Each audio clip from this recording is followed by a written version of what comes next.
moment or two ago, the fact that there appears to be no consideration being given to moving her to hospital, that would suggest that there is no further treatment, significant treatment, that is being contemplated. Whatever it is that is being done, we must assume is being done at Balmoral Castle.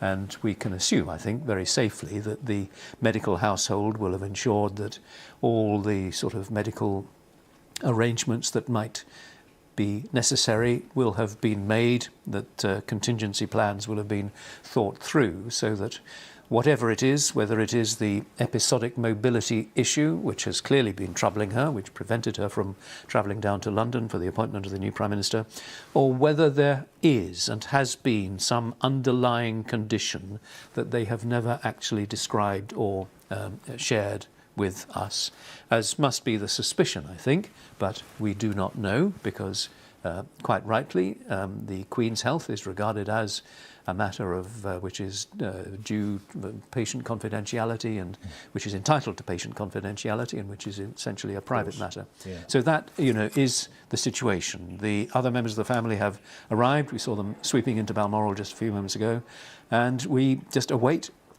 whatever further news may emerge. And I stress the word may, because there is no sign at this point of anything further from Buckingham Palace, but that could clearly break just at any moment and change at any moment. Indeed, it could. Pictures on the left there, the estate at Balmoral in Aberdeenshire, where doctors are concerned for the health of the Queen. Members of her family have arrived on an RAF plane in the last hour and a half, and they travelled the 40 or so miles over to Balmoral from the airport, and they've just arrived in the last 15-20 minutes or so. Some of the comings and goings there at Balmoral, and of course, Nick, over the last couple of engagements, I think it can be said, we've seen the Queen using a walking stick. Yeah, well, we first saw that actually last September, I think it was, after she early October, after she returned from Balmoral last year, and it was actually at Westminster Abbey at a service marking the centenary of the Royal British Legion that we saw her using a walking stick for the first time in public. And she was then in Cardiff for the an event at the Welsh Parliament, and it was just after that, those two engagements, when everything seemed to be all right, albeit that she had a stick. It was then on October the 20th that something changed, because that was the day when they cancelled her visit to Northern Ireland at very short notice and put out a statement to say that she had been advised by her doctors to rest. And she was then brought into the King Edward VII Hospital in London for some tests, for a preliminary investigation. We were never told what that was all about. Okay, again, patient confidentiality. You remember the palace tried to bring her into hospital without making a public statement about it. It emerged the following day that she'd been in and kept overnight. And that was the moment at which something changed. It's been suggested that perhaps she had a fall, or we don't know. And fair enough, I mean, that is all private and so on. But since then, there has been a significant weight loss, and we have seen much, much less of her. She has missed these significant events, and I sense that there has been just a gradual deterioration in her health. Nothing certainly until today, nothing sudden, but she has looked more and more frail, and I think by consensus she looked pretty frail in the photograph of her with Liz Truss on Tuesday. Indeed. Okay.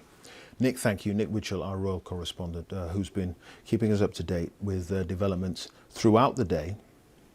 And I think we can go now to our royal correspondent, Helena Wilkinson, who's live at Windsor. Helena, it seems the sun has crept out where you are. It's lashing it down at Buckingham Palace, lashing it down in Scotland. Does that suggest that perhaps there may be a few more people outside where you are wanting to know what's going on? Yeah, it was pouring with rain earlier here, Clive, sorry, but the residents in Windsor, we've spoken to a number of locals on the high street who have been emotional on hearing the news about the Queen's health. Some people have met the Queen. We spoke to one woman who heard the news and came from West London, about half an hour away. She wanted to be here outside the castle. Windsor Castle, of course, is one of the Queen's favourite royal residences. She spent most of the last 2.5 years or so here since the COVID pandemic, the first lockdown. She spent the time here with her late husband, the Duke of Edinburgh. So she holds the castle very dear to her, and it's a place that she very much likes to be. She left here, of course, in July to go to Balmoral, which is what she traditionally does to spend her summer months there. And traditionally she would return to Windsor Castle in October, but the feeling you get here in Windsor, having spoken to locals and also tourists as well who are emerging from the gates here at Windsor Castle, is one of concern, one of anxiety about the Queen, and also people are just wanting to know exactly how she is. I think it's worth repeating that statement that we had from the palace earlier on today, that statement which we got at just after 12:30 this afternoon. That statement said that following further evaluation this morning, the Queen's doctors are concerned for Her Majesty's health and have recommended she remain under medical supervision. The statement went on to say the Queen remains comfortable and at Balmoral. But we know from previous experience that the palace often don't give a running commentary. They don't issue statements about the Queen's health, as Nick was just mentioning, because they very much regard those matters as private matters. So for them to issue that statement, doctors concerned about the Queen's health, she is comfortable, that statement said earlier on today. But if you add to that what we've seen very quickly after that statement, immediate members of the royal family travelling to Balmoral to see the Queen, I think if you add those two together, it just gives you a sense of the concern about how the Queen is. In terms of those who are going to Balmoral, members of the royal family, the Duke of Cambridge is one of them. He and his family recently moved here to Windsor, about a mile away or so from Windsor Castle. Their children, their 3 children, started at a new school in Berkshire, their first full day today, and we saw pictures this morning of the children arriving at their new school. We understand that the Duchess of Cambridge has not travelled with her husband, the Duke of Cambridge. Instead, she is staying here in Windsor, not surprising given that their children have started their first full day, and she will no doubt want to be with them. But yes, there is concern, anxiety, not just tourists but also locals here who regard the Queen very much as a resident, very much as one of their neighbours. Helena, thank you very much. Helena Wilkinson there for us with the latest at Windsor, just reflecting the fact there that a few more people gathering there at Windsor. Now, we mentioned some of the arrivals at Balmoral. Take a look at this image. We've just been sent this image of the Duke of York and we think it's the Earl of Wessex, yes, in the same vehicle speeding towards Balmoral. What do we make of that, Nick? Gosh, well, that's a question, isn't it? I'm not going to respond to that, Hugh, because I think it is impossible to read anything into that photograph. They look sombre. Yes. But they would yes. be sombre, given that we know that there is serious concern about their mother's health. It would be odd if they looked anything other than serious, but there is nothing much else that one could read into that. Duke of York in the front there, the Earl of Wessex, and one must presume that the Countess of Wessex is in the back beside Prince Edward there. What struck me really, Nick, in looking at it and in asking the question really is it's a powerful image. It's an image that conveys solemnity. It conveys, I suppose, a sense of purpose and determination to get to Balmoral as soon as they can. And it speaks volumes as well about a family and children who are concerned about their mother. And that is a very, very important point, that amidst the concern of the nation and of others elsewhere in the world, we shouldn't forget that at the heart of this is a family. That the two people we can see in that photograph there are visiting their 96-year-old mother. To them, she is their mother. She's Queen, yes, but this is a moment of concern and possibly of anguish for the family, for the 4 children, for the grandchildren, the great-grandchildren, and the wider family. And one must assume that that wider family is rather more appraised of the real situation than we are at the moment. But those immediate members of the family, the 4 children and the Duke of Cambridge, are now inside Balmoral Castle, so they will be talking to the doctors and they will be being brought up to date on what is happening. One notable absence we understand right now, it's the Duke of Sussex, who we don't think has arrived yet. No, well, there's certainly been no evidence, but that sort of begs the question as to how he is travelling. Significant, perhaps, that he's not or wasn't travelling with the other members of the family on that aircraft that we saw landing at Aberdeen Airport. Perhaps he was on the scheduled flight, which I think was arriving there not so long ago, or perhaps he's got his own aircraft. Who knows? But again, you know, all those matters really, I think, we put to one side at this point, because above all, he is visiting a beloved grandmother, and there was a good special relationship between the Queen and Harry. He made much of it, didn't he, in those comments that he made some months ago. And yes, it reminds us once again that at the heart of this is a family which is coming to terms with an illness or a change in condition or whatever. And there'll be families and individuals all around the UK and indeed around the Commonwealth and the world who will be able to understand perfectly the intensity of anxiety and the stress and the worry that comes with this. Well, yes, because as we've been saying this afternoon, millions of people will feel a personal sense of concern that, okay, it's not their family, but that's the whole thing about a monarch. They somehow reflect the feelings within the society at the top of which they sit, that they are a reflection of all of our hopes or desires or sadnesses or anxieties, that we do identify with them. Not everybody, we know that, but we do identify with them, and in particular with somebody who has, as we've been saying, been there in the background to our lives, for most of us, for all of our lives. This person who has always been there, this reassuring, comforting figure, source of unity and stability and continuity and all those big thoughts. But also it's this lady who has been there, this sort of matriarchal figure as she's become in recent years. And I think the majority of people of this nation do identify with her, do feel keenly and sharply for her health, for her well-being, and many millions of people will be greatly concerned at this point.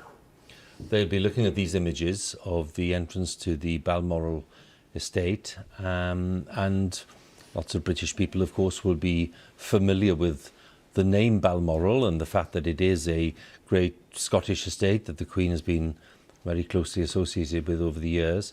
But of course, beyond Britain, across the Commonwealth and indeed around the world where these images will be transmitted today, it's worth underlining that the Queen has been on the world stage. She's been a prominent figure on the world stage, just in terms of statesmanship, just in terms of her unique position as a constitutional monarch and what she represents.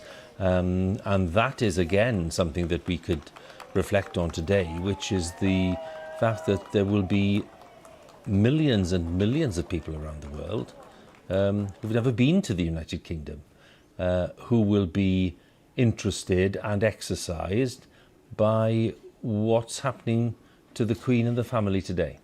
That's right. She is a global figure, as one of our guests earlier said. Now, that expresses itself most particularly through the Commonwealth, this coalition of nations, and the subject which is very close to her heart, and in which she has exercised a real role as head of the Commonwealth. That did give her a sort of diplomatic platform that, given the political constraints as Queen of the United Kingdom, she didn't have.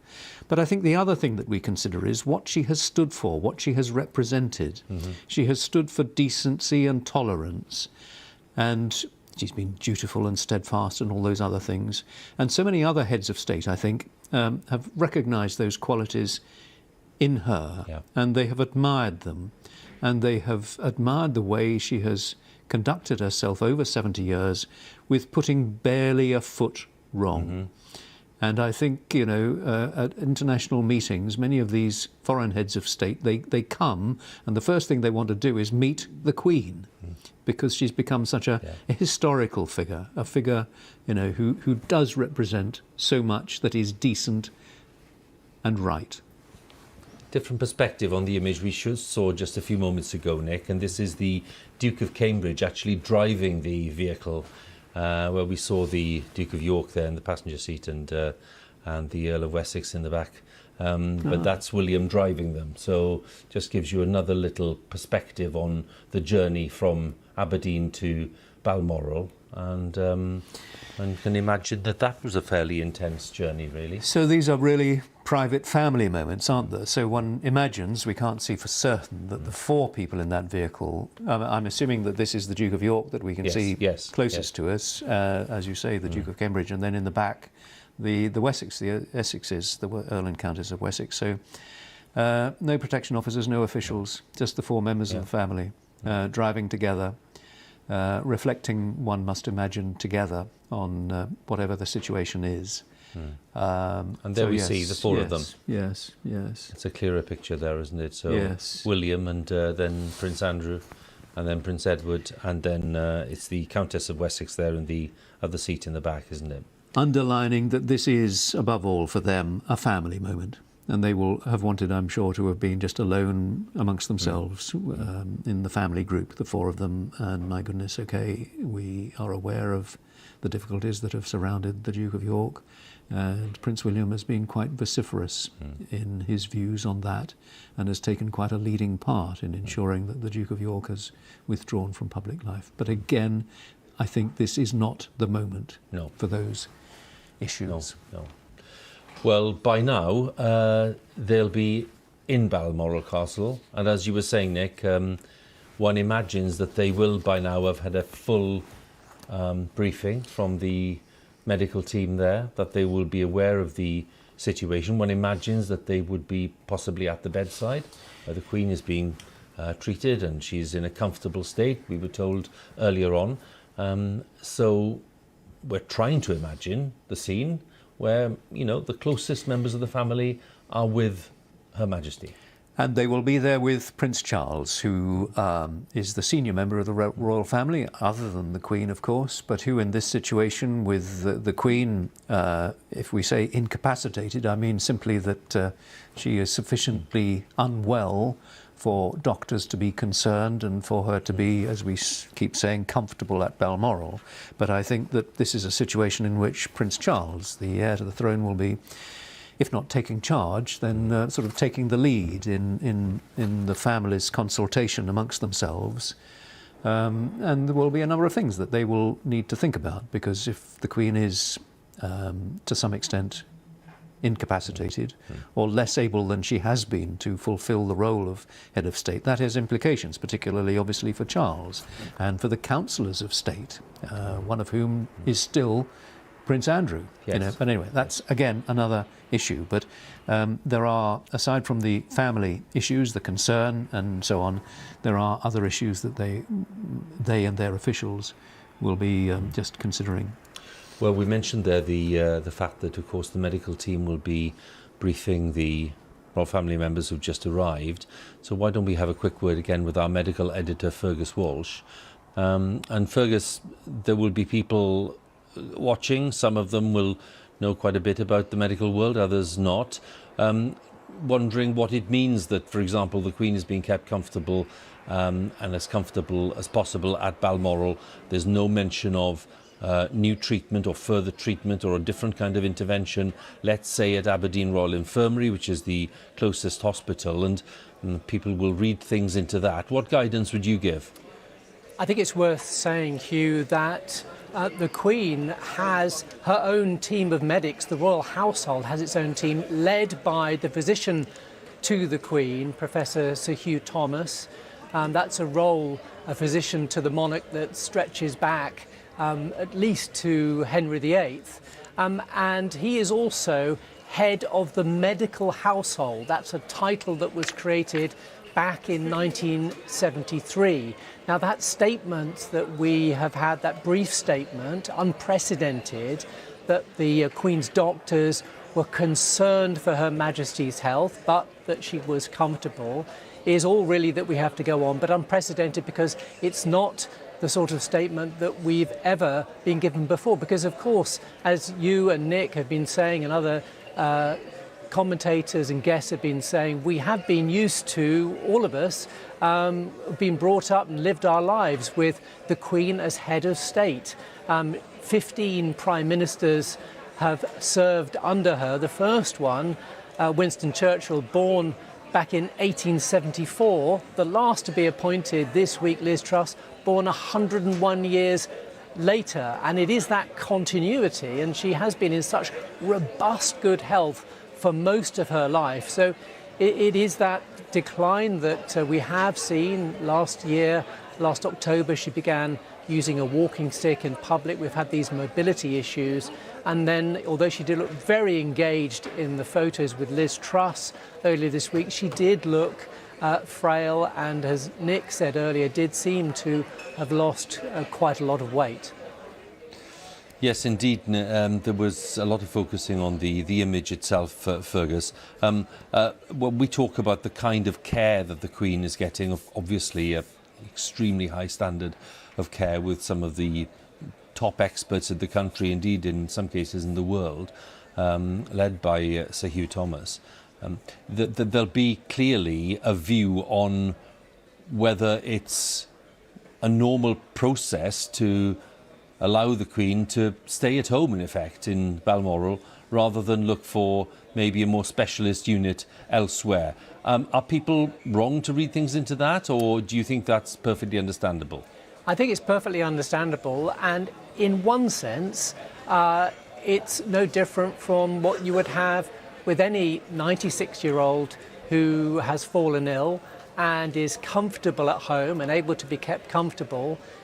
If there was any treatment in a specialist unit that her medical team and her family would deem could help the Queen, as with any other patient, I'm sure that treatment would be given. But it's been decided that she's comfortable. Her family are gathered around her at what is a very difficult time, and we obviously await updates.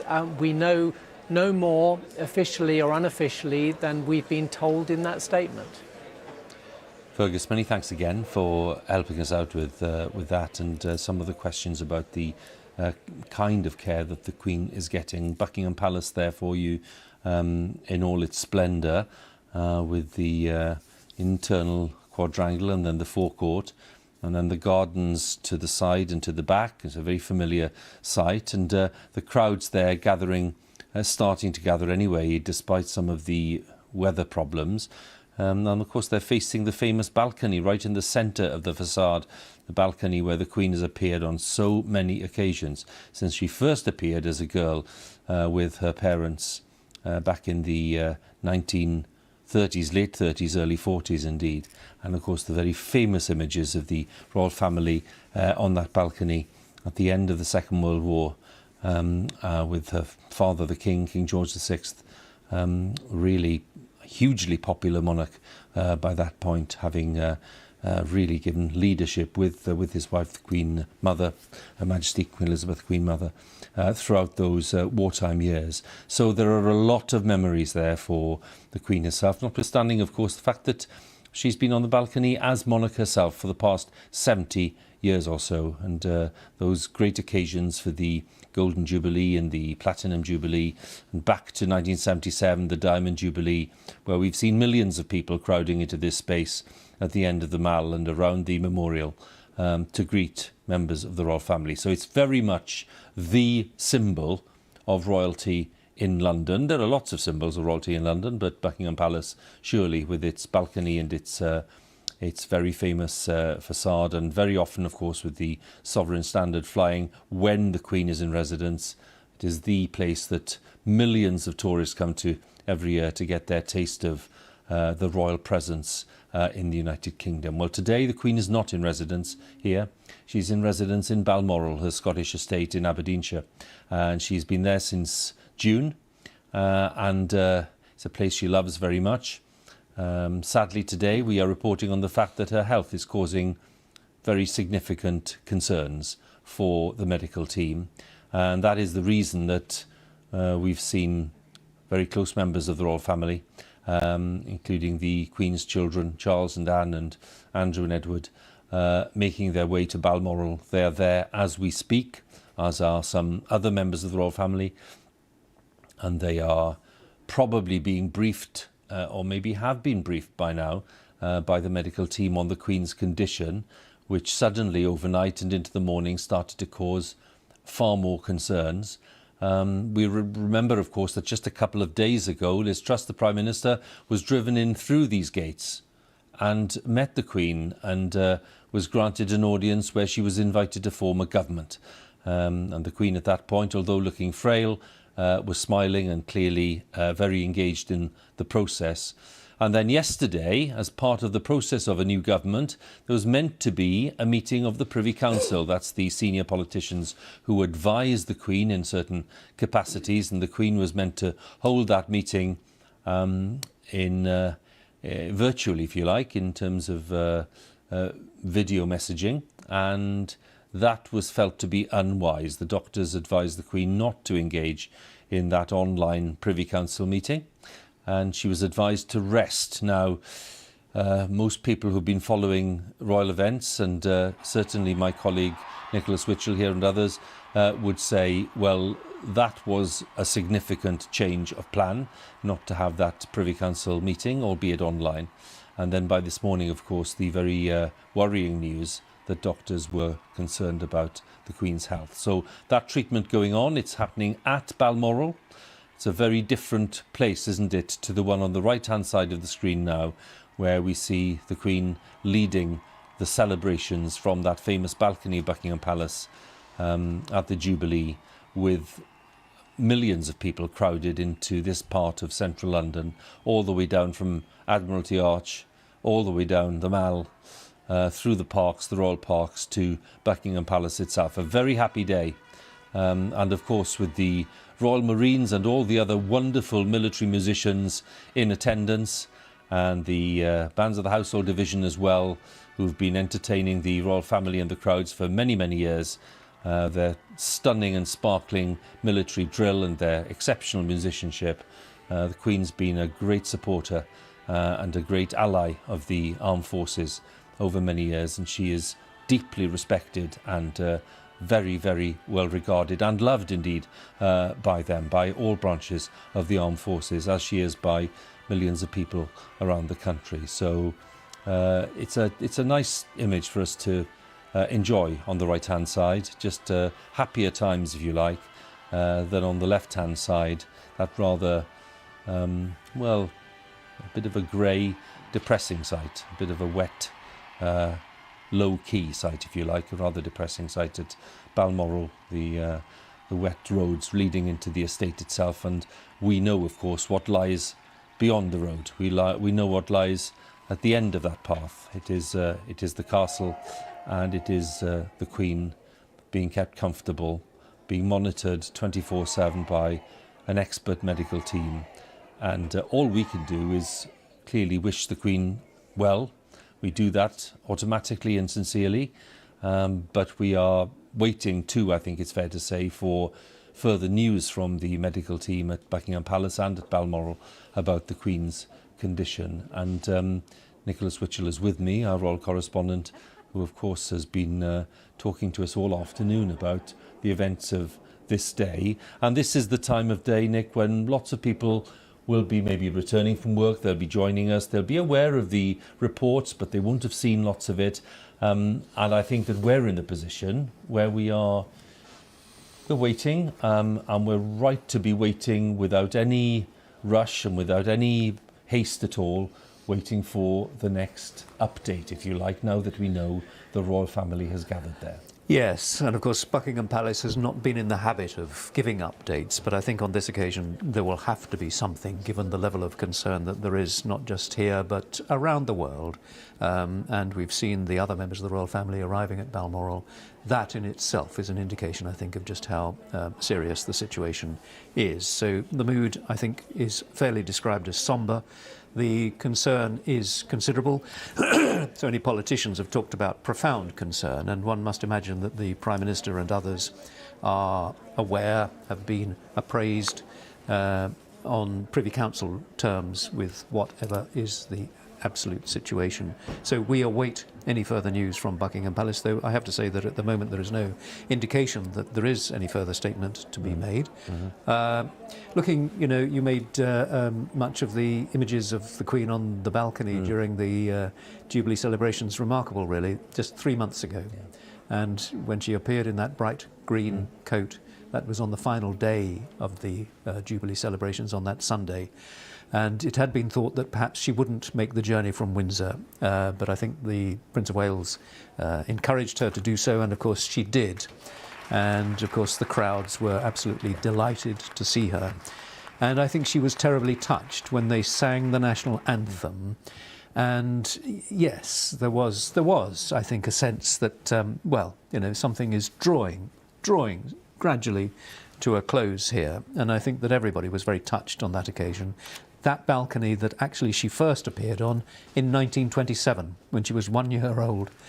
She was brought and shown to the crowd by her proud parents, the Duke of York, as he was then, her father and mother. So yes, remarkable really, and that is what monarchy is all about, the continuity, the span of years.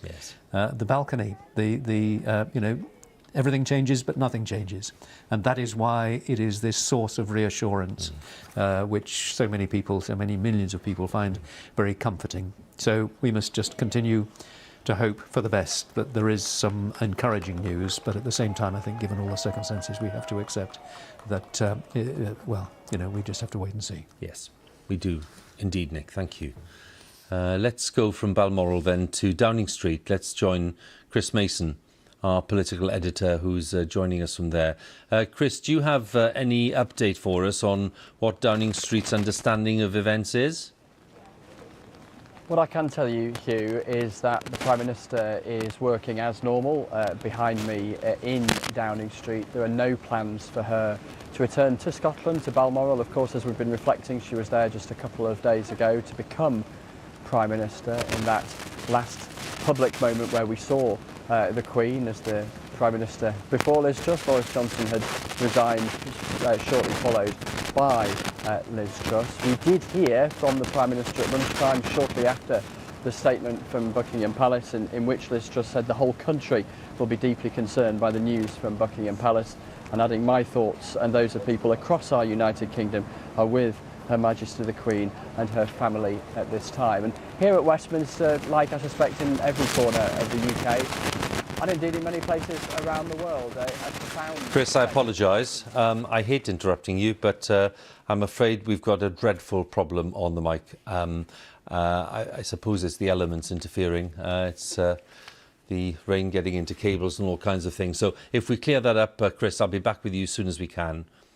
Chris Mason there, our political editor. By the way, the US President Joe Biden has told Prime Minister Liz Truss that he and his wife Jill are thinking of the Queen amid deep concerns over the monarch's health. The White House National Security spokesman John Kirby said this.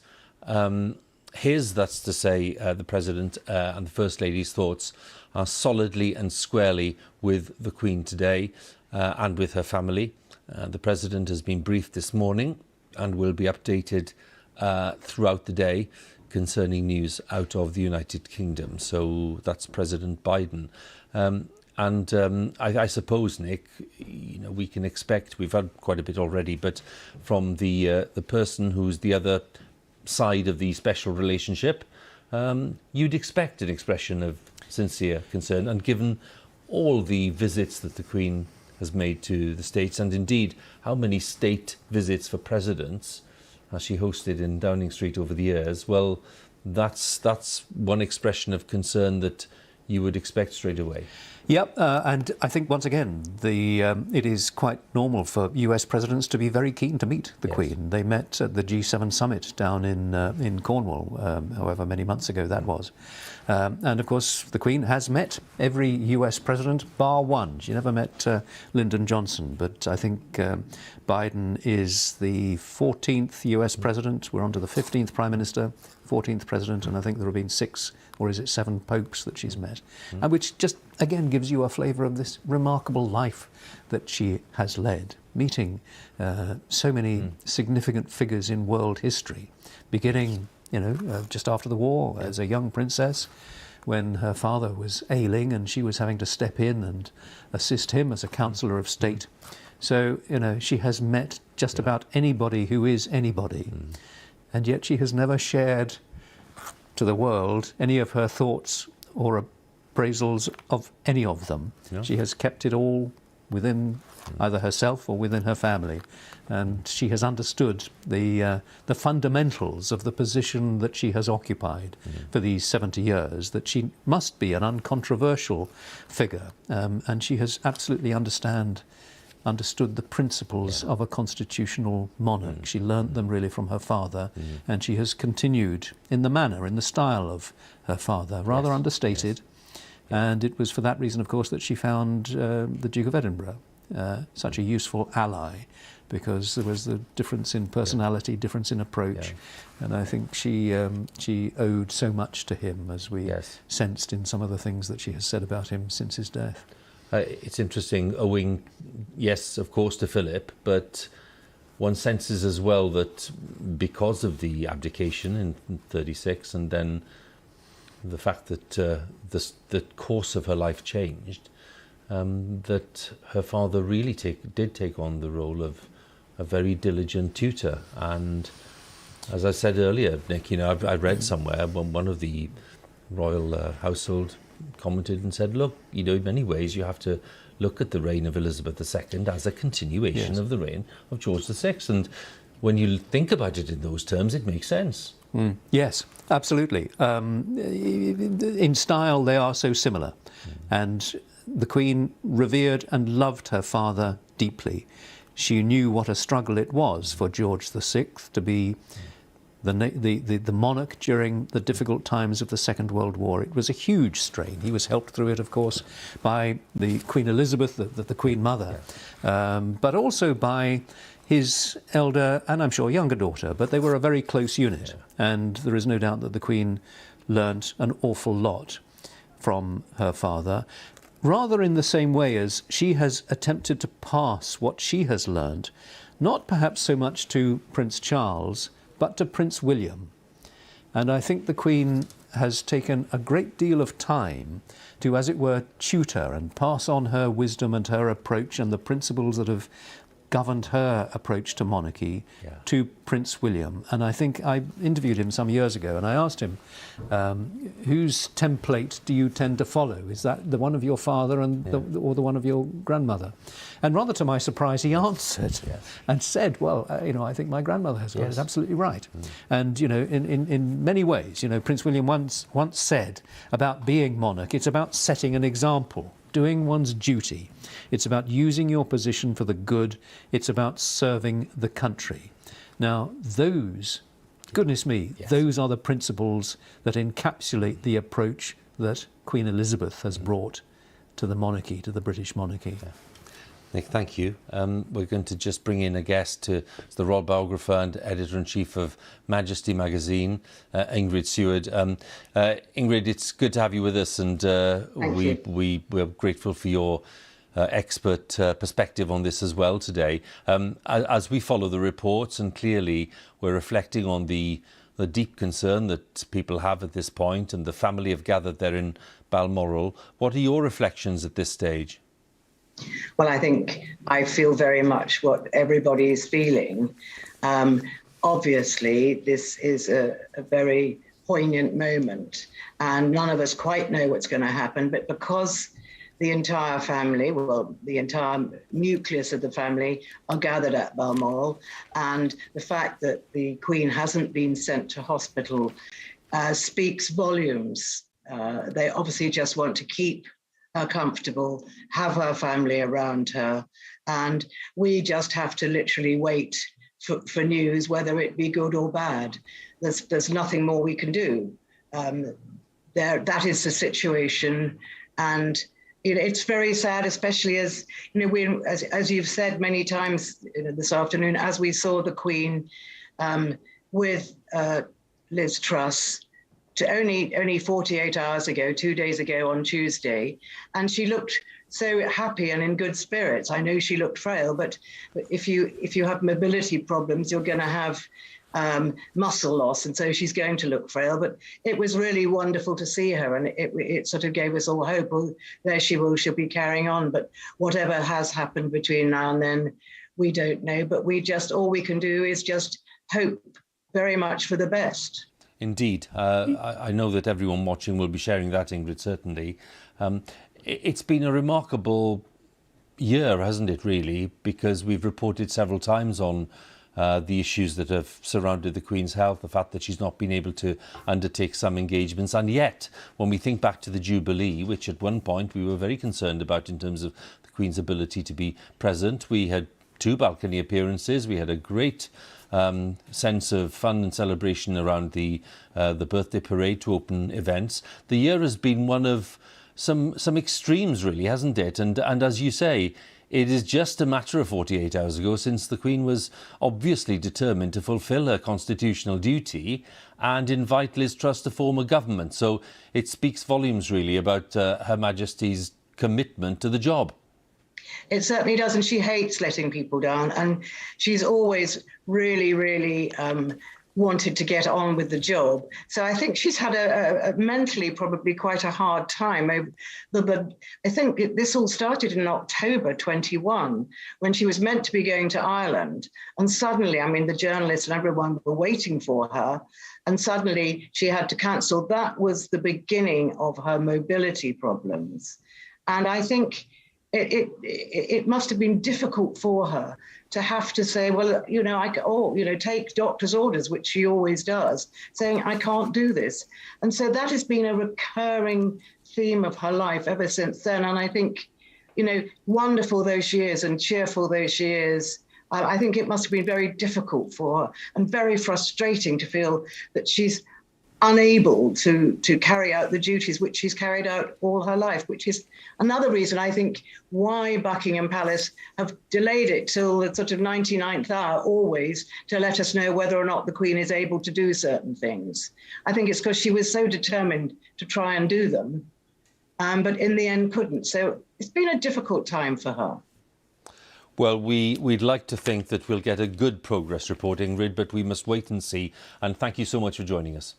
Thank you. Ingrid Seward there, of Editor-in-Chief of Majesty magazine.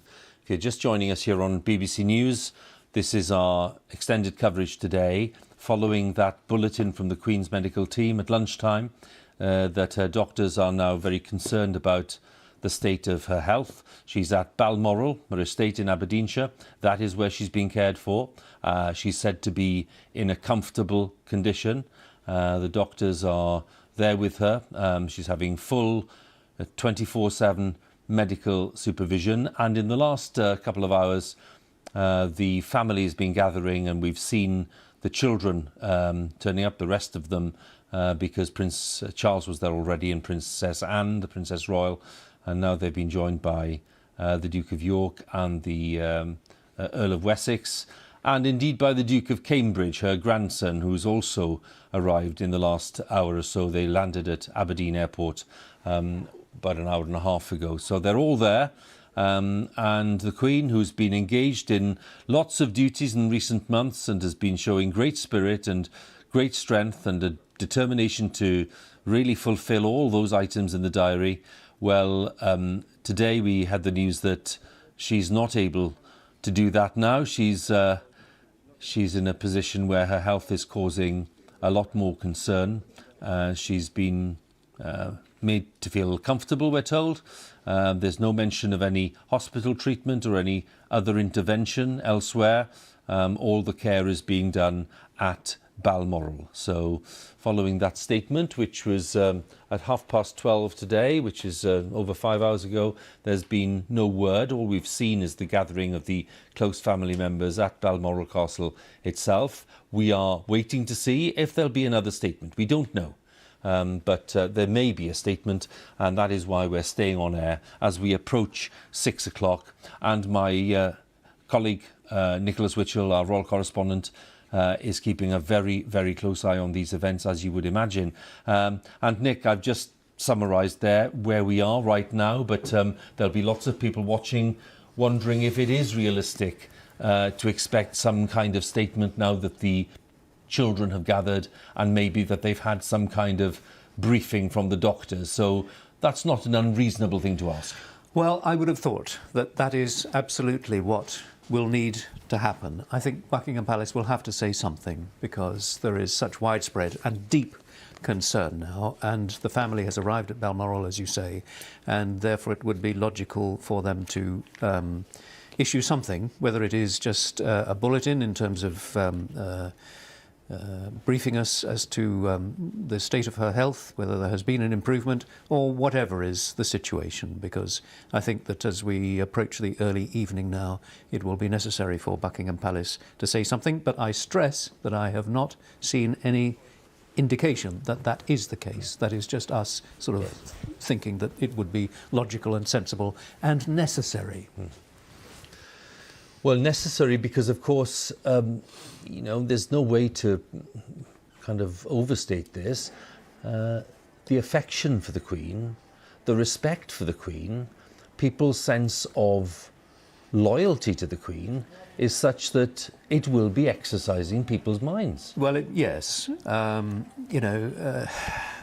In all of our minds is the unimaginable almost, isn't it, really?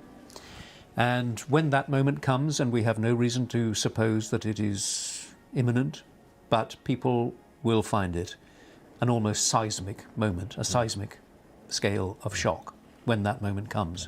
And I'm not in any way suggesting that it is about to come, but let's be just candid about it. We've seen the facts as they have emerged today. We have seen the family gathering.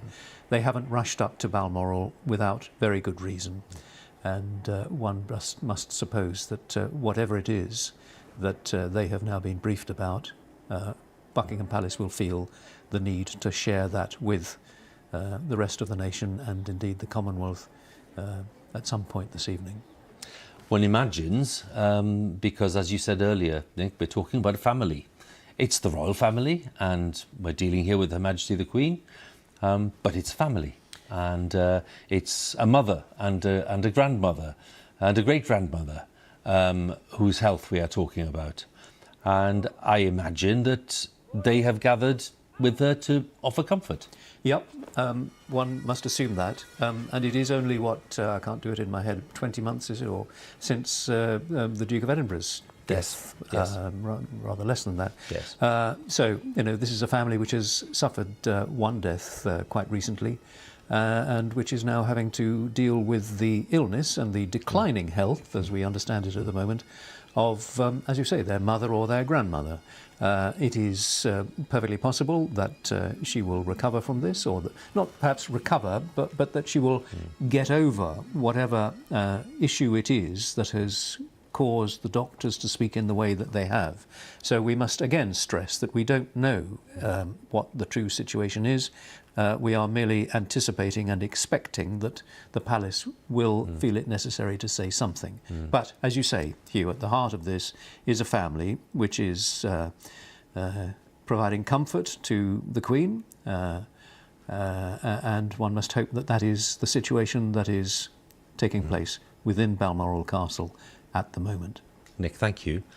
Well, the time is a minute past 6 o'clock, and if you're joining us here on BBC News, we are reporting the latest on the state of the Queen's health, because Her Majesty is under medical supervision at Balmoral Castle after doctors became concerned for her health. A statement from Buckingham Palace released earlier this afternoon said that the Queen, who's 96, was placed under supervision after further evaluation, they said, but they then went on to say she remains comfortable. Now, the BBC understands that all 4 of the Queen's children are now at the royal estate in Aberdeenshire. 4 senior royals arrived at Balmoral in the past hour.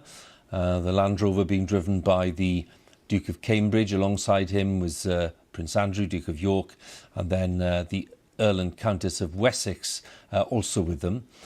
We are told that Prince Harry is also on his way, but he wasn't travelling with this party, and he's not travelling either with his wife Meghan, the Duchess of Sussex. She's not travelling to Balmoral.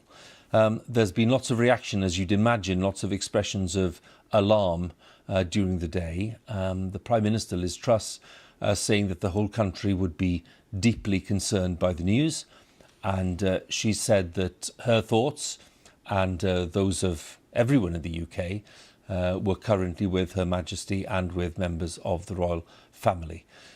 Let's just remind ourselves, just 2 days ago, the new Prime Minister, Liz Truss, was officially asked by the Queen to form a government. Liz Truss became the 15th Prime Minister of the Queen's reign when she visited the Queen there at Balmoral.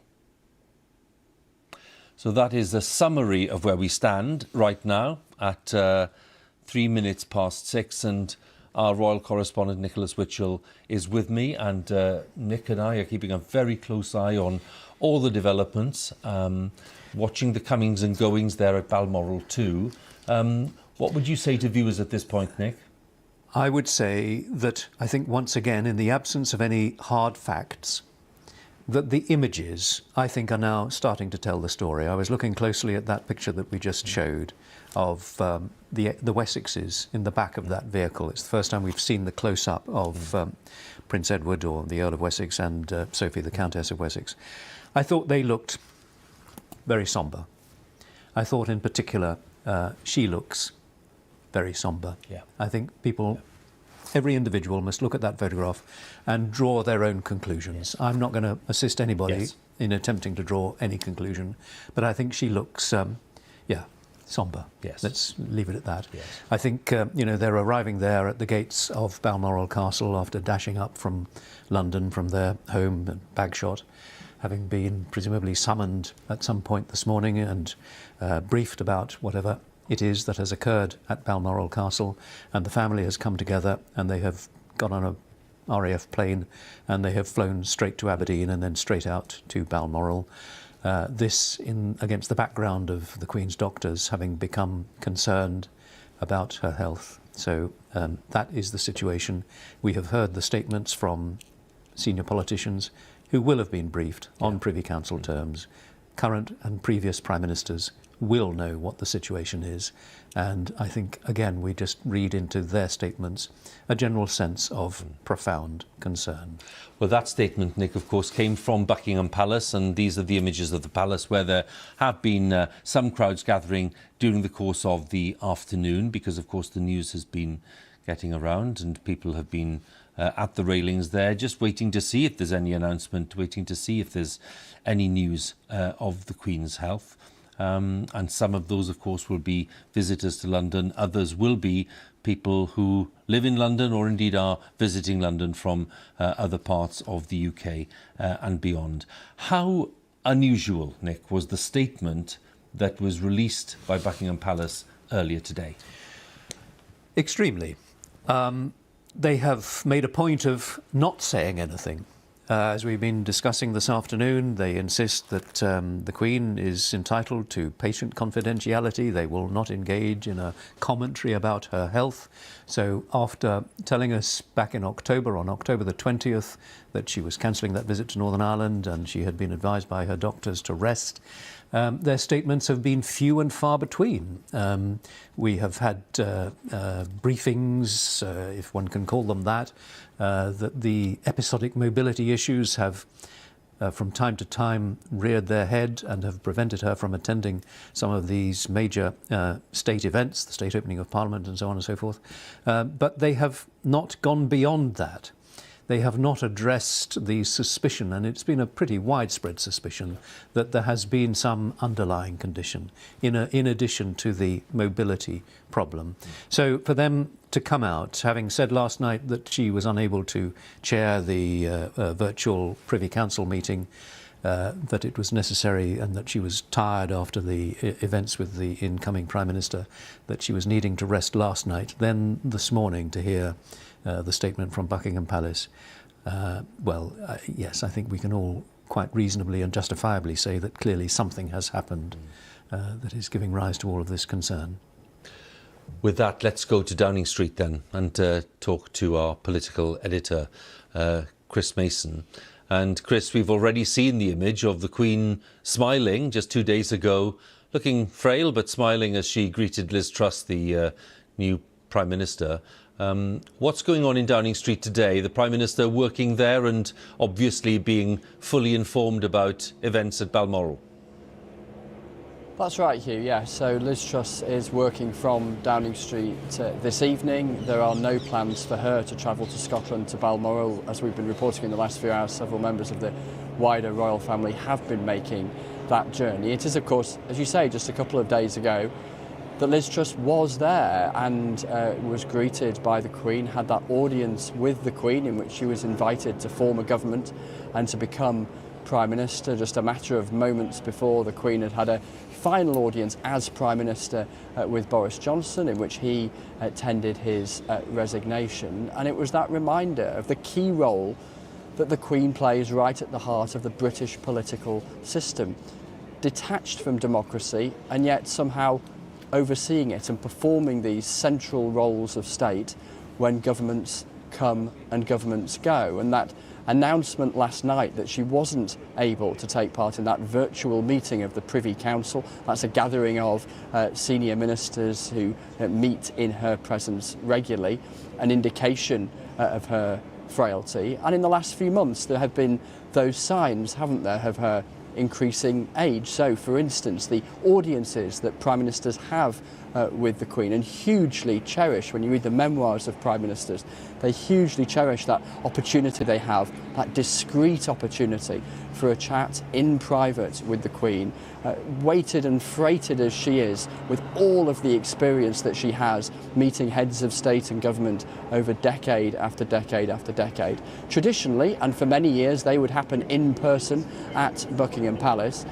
In recent years, not least because of the pandemic, but continuing after that as well, those audiences happening remotely, again to account for those episodic mobility problems as reported by the Palace in recent months and years, and an acknowledgement of her increasing frailty and age. And even in the last 24-48 hours, a reminder here at Westminster of the role of the Queen in the formation of a government. Not just that moment that we so widely reported the other day and Liz Truss becoming Prime Minister, but also the appointment of ministers. When ministers are formally appointed, they are done so formally by the Queen. They are ministers of the Crown. So plenty here at Westminster, reflecting very profoundly and reflecting that profound concern that exists around the country and in many places around the world about the Queen's health this evening, so conscious as they are of that bind that exists constitutionally between Parliament, government and the royal household, the monarch personified for so long by the Queen. Indeed, Chris, and it is one of those moments, and let's hope we get good news from Balmoral, but it's one of those moments when people do reflect on the kind of constitutional arrangement that exists and which the Queen has made work. She's really helped to oil the wheels of that constitutional arrangement, which lots of constitutional experts say, is not a normal arrangement. It's not an arrangement which on paper should be working. But of course, this notion of the crown in Parliament, as the constitutional monarchy is framed, is one that today we reflect on, because of course there is this axis, the axis of importance and continuity, which stretches from the palace to Parliament and to the executive itself. Yes, and we see this, don't we, when there are those moments, the state opening of Parliament, colloquially described as the Queen's speech, where the Queen comes along. She wasn't able to attend, of course, just a few months ago, but comes along to Parliament and sits there delivering out loud the government's words, saying what the government is planning to do in its legislative programme in the months and years ahead. And there's a particular moment in that ceremony, you may recall this, where the door is slammed in the face of an official called Black Rod, acknowledging the independence of the democratic House of Commons in that constitutional arrangement where the Queen, the head of state, sits at the top of it, Parliament below it. That point about the head of state, a striking one as well, Hugh. I've travelled recently to the G7 summit in Bavaria and on to the NATO Defence Alliance summit in Madrid, and part of the formulation of the language of those events is that they are gatherings of heads of state and government, and that matters because, of course, in the UK system we have a head of government in Liz Truss, the Prime Minister. We have a head of state in Her Majesty the Queen, and that distinction between the two so pivotal to how the UK system operates. Chris, thank you again. Chris Mason, our political editor there, with the latest for us in Downing Street. Well, from Downing Street, let's go to Windsor, because Windsor, of course, dominated by the great castle, and Windsor, I think it's fair to say, as our understanding goes, is the Queen's favourite residence, though she loves Balmoral as well. But at Windsor, our correspondent Helena Wilkinson has been there for us today. Looks slightly better weather-wise than it was earlier, Helena. What is your sense there of the way that the local community in Windsor, which has such a close bond with the royal family because of the proximity there, what's your sense of what people are saying in Windsor itself? Yes, absolutely, Hugh. And for those who don't know, Windsor Castle is right in the centre of Windsor. Just down the road is the high street full of shops, and local people, residents in Windsor, very much view the Queen as one of their neighbours, as a local resident. In previous years, she was often seen in the Great Park around here. We've spoken to a number of people here on the High Street, some emotional at the news of the Queen's health, and also many people just anxious to hear how she is. We haven't had another update from the palace since the one we got at just after 12:30 this afternoon. Lots of visitors coming out of the castle gates here. Some of them told us that they had heard the news from inside the grounds, others emerging not having heard. We know, of course, that the Queen spent much of the last 2.5 years here at the castle. As you mentioned, Hugh, this is perhaps her most favourite royal residence. It's a lot of green space around here. It's somewhere where she loves to be. And she spent the last years of her husband's life, the Duke of Edinburgh, during lockdown. They remained here together, spending day after day together. They celebrated their 73rd wedding anniversary in November 2020. She, of course, made that trip, which is traditional for the Queen, to spend the summer months at Balmoral. She left here at Windsor Castle in July, and the Queen would traditionally return here to the castle in October. But the sense this evening, Hugh, here, the feeling amongst locals and also visitors here, tourists here, there are some who've gathered just a bit down from where we are, is one of concern, deep concern about the Queen, wanting to know how she is, and anxiety. So I think everyone really is waiting for another statement from the palace to find out exactly how Her Majesty is. Well, we await to see if that statement comes, Helena. Thank you very much. Helena Wilkinson there with the latest at Windsor. And of course, Windsor is where the Queen spent so much of the lockdown period, much of that with the late Prince Philip, Duke of Edinburgh. But in July this year, the Queen decided that she really did want to maintain the tradition of spending lots of the summer at Balmoral in Aberdeenshire, in the glorious countryside there. And of course, Balmoral Castle is one of the favourite homes of the Queen, where she's spent so many happy times during her long life, going back to her childhood. And it brings back lots of memories of happy times with her parents and her sister Margaret. And of course, with her family when they were young, and then growing up with Prince Philip as well, as they enjoyed the countryside and the picnics and the barbecues around Balmoral. So it's a place of great happiness for the Queen, and that's the reason she decided that she really did, despite her mobility problems and health issues, she wanted to leave Windsor in July and go to Balmoral as usual. And she is, of course, a stickler for tradition. So Buckingham Palace there on the right, very much seen as the office, if you like. That's where the working quarters are. Windsor, not too far away to the west, is really the kind of favourite home, the main home, where lots of work is also done. And then, of course, we have the other residences, Balmoral, which we are familiar with in summer. And then, of course, Sandringham in the east of England. And there are a few others too. Of course, there's Holyrood House in Edinburgh. So we are looking today at news from Balmoral. That's our focus today. It's not Buckingham Palace, really. It's Balmoral, and that is where the Queen is being kept comfortable by the team of doctors who are there and who have just put that unusual statement out earlier today. Unusual because it was rather forthcoming, saying that they were concerned. They were now concerned about the state of the Queen's health, and that she was comfortable at Balmoral, that some of the family now who've arrived there to see their mother, in the case of Prince Charles and Princess Anne, and Andrew and Edward, and then, of course, a grandson in the form of Duke of Cambridge. They're all there, and we imagine that they've been talking to the doctors there and have had their briefing, and one imagines that they are with the Queen, keeping her company and making sure that she's as comfortable as possible.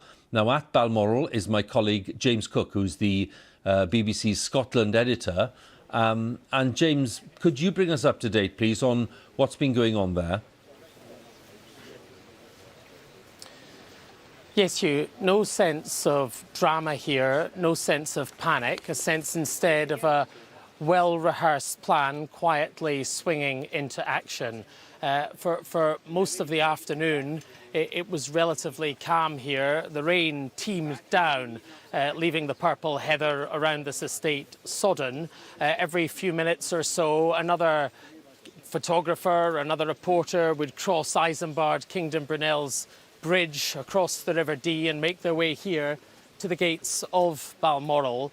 And then at 5:05, a flurry of flashbulbs as senior members of the royal family swept past us. Prince William driving a Range Rover, Prince Andrew next to him, and in the back, Prince Edward and Sophie, the Countess of Wessex. I could see grim faces. Certainly Andrew, I saw clearly, very grim-faced Andrew as they drove past and into this estate, which, of course, has been one of the favourite places, if not the favourite place of the Queen for many, many decades of her reign. An estate, a 50,000-acre estate dating back in terms of its association with the royal family to Queen Victoria, the castle here built for her in the 1850s. And of course, a place where we know the Queen has many fond memories of spending time with her late husband, the Duke of Edinburgh, not least because the photograph that was released by the family on his death was a photograph of the two of them together in the hills on this estate. James, just a thought here about the Queen's relationship with Scotland as well, because of course we're at a time where there's been a lot of debate about the future shape of the United Kingdom. The Queen, of course, represents the solid element of continuity, and that's an interesting thing for us to reflect on, given her great affection for Balmoral and indeed for Scotland.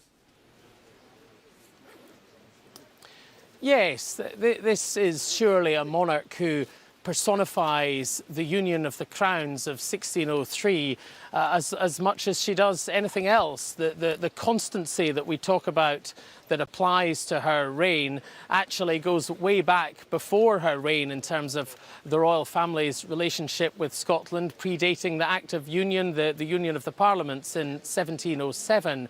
And indeed, the Queen has been a constant figure associated with that union of the crowns. Not, it has to be said, Hugh, always without controversy. And the Silver Jubilee speech, which the Queen gave in 1977 at Westminster when she talked about the benefits union had conferred at a time when the Labour Party was proposing to devolve power to Wales and to Scotland, proposals that were ultimately defeated. That certainly raised eyebrows. Eyebrows were raised in 2014 when the Queen, attending Crathy Kirk, just along from the gates of Balmoral here, talked about people considering the future, thinking very carefully about the future as they decided how to vote in the referendum on independence, which the people of Scotland ultimately rejected. The palace, of course, strongly denied that there was anything wrong with that comment, said it was a perfectly sensible thing to say, to urge people to think very carefully about such a serious issue. And of course, there is deep affection for the Queen in parts of Scotland. It is fair to say that if you look at the polling, the monarchy is not as popular north of the border as it is south of the border, but the Queen is certainly more popular than the monarchy in Scotland, and that is certainly reciprocated on her behalf. She's talked of her deep and abiding affection for this nation. And a thought, James, as well about the place that Balmoral plays in the great royal landscape, if you like. You've mentioned the fact, and we mentioned earlier, the fact that the Queen has a great affection for it, and its heritage goes back to Queen Victoria's time. We're talking about Aberdeenshire, which of course is lots of it, very, very beautiful. The landscape there is magnificent. And as you say, very significant that rather lovely image of the Queen and the Duke, released when the Duke died, was indeed in the hills above Balmoral, on this enormous estate that the Queen has there. Yes, that's right. And the Queen has been coming here regularly with her family for the summer and into the early autumn, year after year after year. It's very clear that this place is somewhere for which she holds extremely deep affection. We just see another police car going through the gates there of Balmoral Estate. Yes, Hugh, you're right. I mean, there is definitely an affinity. I mean, if you look back through the newsreel footage, back through the years, here she was in the 1960s, buying an ice cream for one of the young princes just along the road in one of the local shops. One of the few places really where I'm not saying the Queen routinely walks up and down the streets of Ballater and Braemar, but it would be a place where she would not be troubled by people locally if she were to do so, because people are very used to seeing senior members of the royal family. Indeed, I remember one occasion somebody telling me that just outside these gates here, they were driving along and there was a car waiting with its indicator on to turn into the gates, and as they drove past they realised it was none other than Queen Elizabeth at the wheel. Well, James, thank you very much. James Cook with some nice memories there of the Queen and life in Balmoral. But today we are reflecting on the state of the Queen's health, sadly, and we're just waiting to see whether Buckingham Palace or the officials at Balmoral make another statement, having said at lunchtime that the Queen's doctors are very concerned about the state of the Queen's health, that she is comfortable, that they had no more to say at that point, but they felt it necessary to convey the fear and the anxiety that was being felt. And that is why, of course, we've now seen the Duke of Cambridge, Duke of York, the the Earl and Countess of Wessex and some others making their way to Balmoral. They've arrived there. The Prince of Wales already there, and the Duchess of Cornwall too. The Princess Royal is there. So the family, the family is gathered, and we're told that the Duke of Sussex, Harry, is on his way, but he wasn't with the party that arrived a short while ago. Watching the images with me, Nicholas Witchell, our royal correspondent, and Nick James there was underlining the special place that Balmoral holds, because really some people may be wondering why the Queen in September is in Balmoral. Why is she not back in Windsor or even in Buckingham Palace? But it's important to underline that that's normal. That's what she does. And she, of course, she loves to have the routine, to have the sense of confidence that you get from an unchanging routine. And so much of her year never changes. So, yes, I think the annual trip up to Balmoral is really very important to her. And it is somewhere where she feels very comfortable, very much at ease, somewhere that she has known all her life. So the time is approaching 6:30 now, isn't it? I was struck by what James Cook was saying about the grim faces that he noticed on the faces of the members of the royal family as they drove into Balmoral Castle a short time ago. We are still waiting to see if there is something from Buckingham Palace. There is nothing to report on that front at the moment, but of course that could change at a moment's notice. The situation, as we understand it at the moment, continues to be that there is widespread and deep concern about the health of the Queen. Following the statement by her doctors this morning, clearly there has been some episode which has occurred overnight, which has given rise to that concern, and which prompted the doctors and Buckingham Palace to put out a statement indicating that there is concern about the Queen's health. Members of her family have broken off and travelled to Scotland. Prince Charles and the Duchess of Cornwall were already there. They have travelled across to Balmoral Castle, where they have also been joined by the Princess Royal. And other members of the royal family, 4 members of the royal family, have travelled up from London on an RAF flight. The Duke of Cambridge, the Duke of York, and the Earl and Countess of Wessex. There is expectation now, clearly, Nick, if we look at the images here of Buckingham Palace, and the area in front of it dominated, of course, by the Queen Victoria Memorial at this end of the Mall. But crowds now starting to gather at those gates, where announcements in the past have been made, of course, about all kinds of things and events in the royal family's life. But I think today reflects really a crowd which is starting to gather, just basically expressing concern and just hoping for the best, is how I'd put it. Yes, I think that is the fairest way we can put it, Hugh. Millions of people here and elsewhere will be hoping for the best, but they will be, I think, now fearing the worst and perhaps preparing for the worst. But we must continue to hope that whatever news we get from Buckingham Palace will indicate that things are okay at Balmoral. But I think that is as much really as we can say at this stage. There is great concern. That concern has been expressed by politicians at the most senior level, and they will know what the true situation is.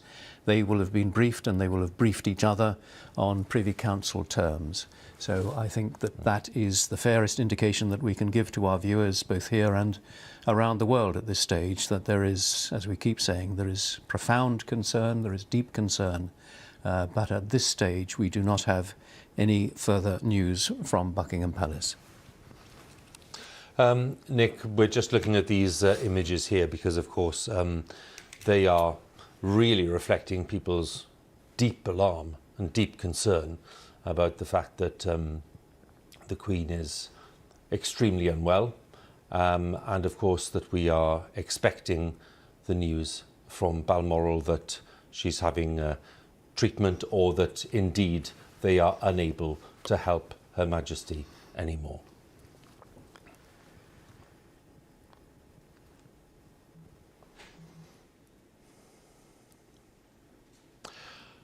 A few moments ago, Buckingham Palace announced the death of Her Majesty Queen Elizabeth II. The Palace has just issued this statement. It says the Queen died peacefully at Balmoral this afternoon. The King and the Queen Consort will remain at Balmoral this evening and will return to London tomorrow. Within the past few minutes, Buckingham Palace has announced the death of Her Majesty Queen Elizabeth II. To recap on the statement, the Queen died peacefully at Balmoral this afternoon. The King, that is Charles, and the Queen Consort will remain at Balmoral this evening and will return to London tomorrow. Her Majesty was 96 years old. She became Queen on the 6th of February 1952 on the death of her father, King George VI. She heard the news while staying at a game lodge in Kenya at the age of 25, and her coronation in Westminster Abbey was watched by more than 20 million people. She was married to Prince Philip for 73 years until his death in April of 2021. And Charles, their first child, was born in 1948. He now becomes the new king. In 2015, Her Majesty passed Queen Victoria to become the longest reigning monarch in British history. And in February 2022, we saw the 70th anniversary of her becoming Queen. And she made more than 250 visits to Commonwealth countries and was head of state in Australia and Canada and New Zealand. Winston Churchill was Britain's Prime Minister when she came to the throne, and Liz Truss was her 15th Prime Minister.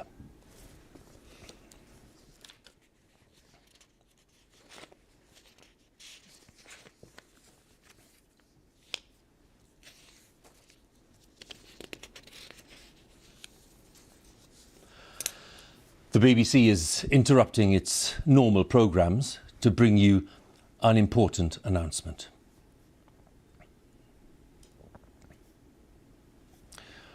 This is BBC News from London. Buckingham Palace has announced the death of Her Majesty Queen Elizabeth II.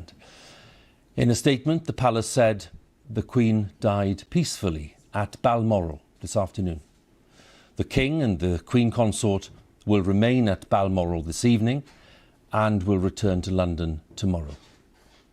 BBC Television is broadcasting this special programme reporting the death of Her Majesty the Queen.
This is BBC News from London. Buckingham Palace has announced the death of Her Majesty Queen Elizabeth II.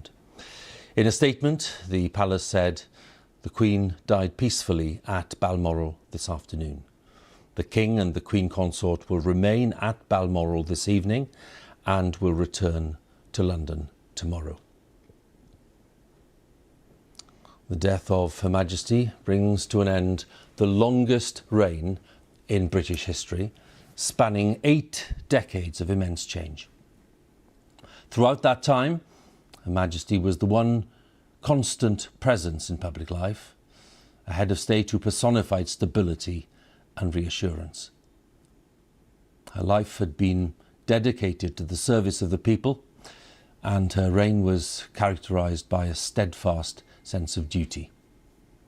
Elizabeth was just 25 when she came to the throne in 1952 on the sudden death of her father, King George VI, as Britain was still recovering from the Second World War. She was sustained by her 73-year marriage to the late Prince Philip, her strength and stay, as she once described him, who was at her side for 3 major Jubilee celebrations. Elizabeth II was the most widely travelled head of state in history, the Queen of 15 nations, head of the Commonwealth of 54 countries and territories. Her Majesty's death brings the second Elizabethan age to a close, and a long and momentous chapter in British life, a reign marked above all else by a sense of service to others, a reign unlike any other in the long history of Britain and the Commonwealth. Our royal correspondent, Nicholas Witchell, is with me as we report the news of the death of Her Majesty Queen Elizabeth II. And one thinks immediately, Nick, first of all, of the loss for the royal family. One does. This, for the nation, for them, this is an absolutely massive moment. The moment that so many people have dreaded for so long has come. It's a moment of great solemnity and national sadness. It's hard, really, fully to take it in. It's no great surprise, given her age and her declining health. But nonetheless, it is a very considerable shock to feel that she has died. Millions of people, I think, as they learn this news, will feel a sense of personal loss. And I think many people will find it rather disorientating. Let's just understand this moment. It isn't just the death of the longest lived, longest reigning monarch in British history, a monarch who has been there in the background to our lives for most of us, for all of our lives. It is the end of what I think history will judge to have been one of the most remarkable reigns in the 1,000+ years of the British monarchy, a reign which will be remembered and talked about in years to come. Now, whether you are a monarchist or not, and we know, as we've said this afternoon, that not everyone is, she was a monarch who earned the widest possible respect here in the United Kingdom and throughout the world. It's the end of the reign of Elizabeth II, a monarch who always put duty first, who brought dignity and decency to the highest office in the land, who embodied the best of qualities, who's been a focus for national unity and identity, and who has been the still, calm centre of stability and reassurance to this nation and the other nations of which she has been head of state for more than 70 years, while so much around her has changed. She has been a distillation of our national identity. She has been constant in an ever-shifting world, constant, steadfast, dependable, dutiful.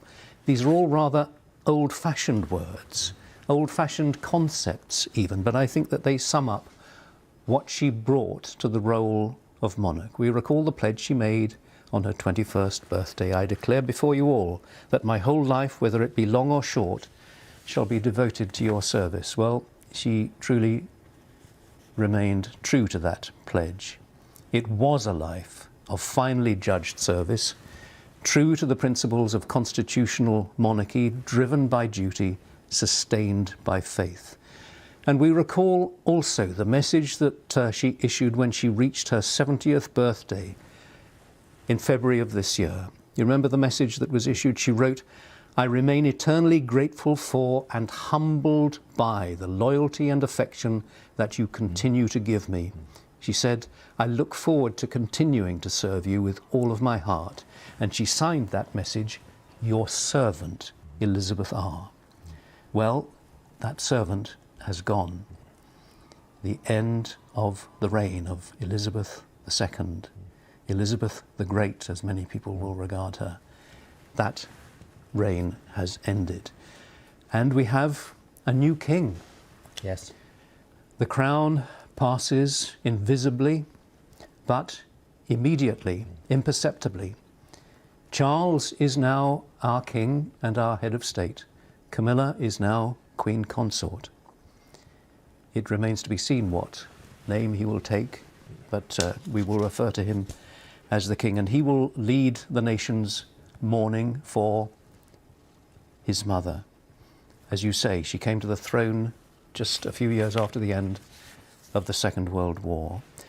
She succeeded to the throne in 1952 after the death of her father. And on the night of her coronation, in a broadcast on the BBC, she said, "Throughout all of my life and with all of my heart, I shall strive to be worthy of your service." And as that message, and as the message she issued on the 70th anniversary of her accession showed, if there is one word that I think is the key to the success of her reign, I would suggest it's not actually duty, the word which is normally associated with her, it's humility.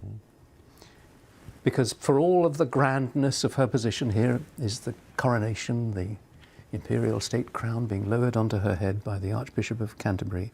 For all the grandness of her position, it never went to her head.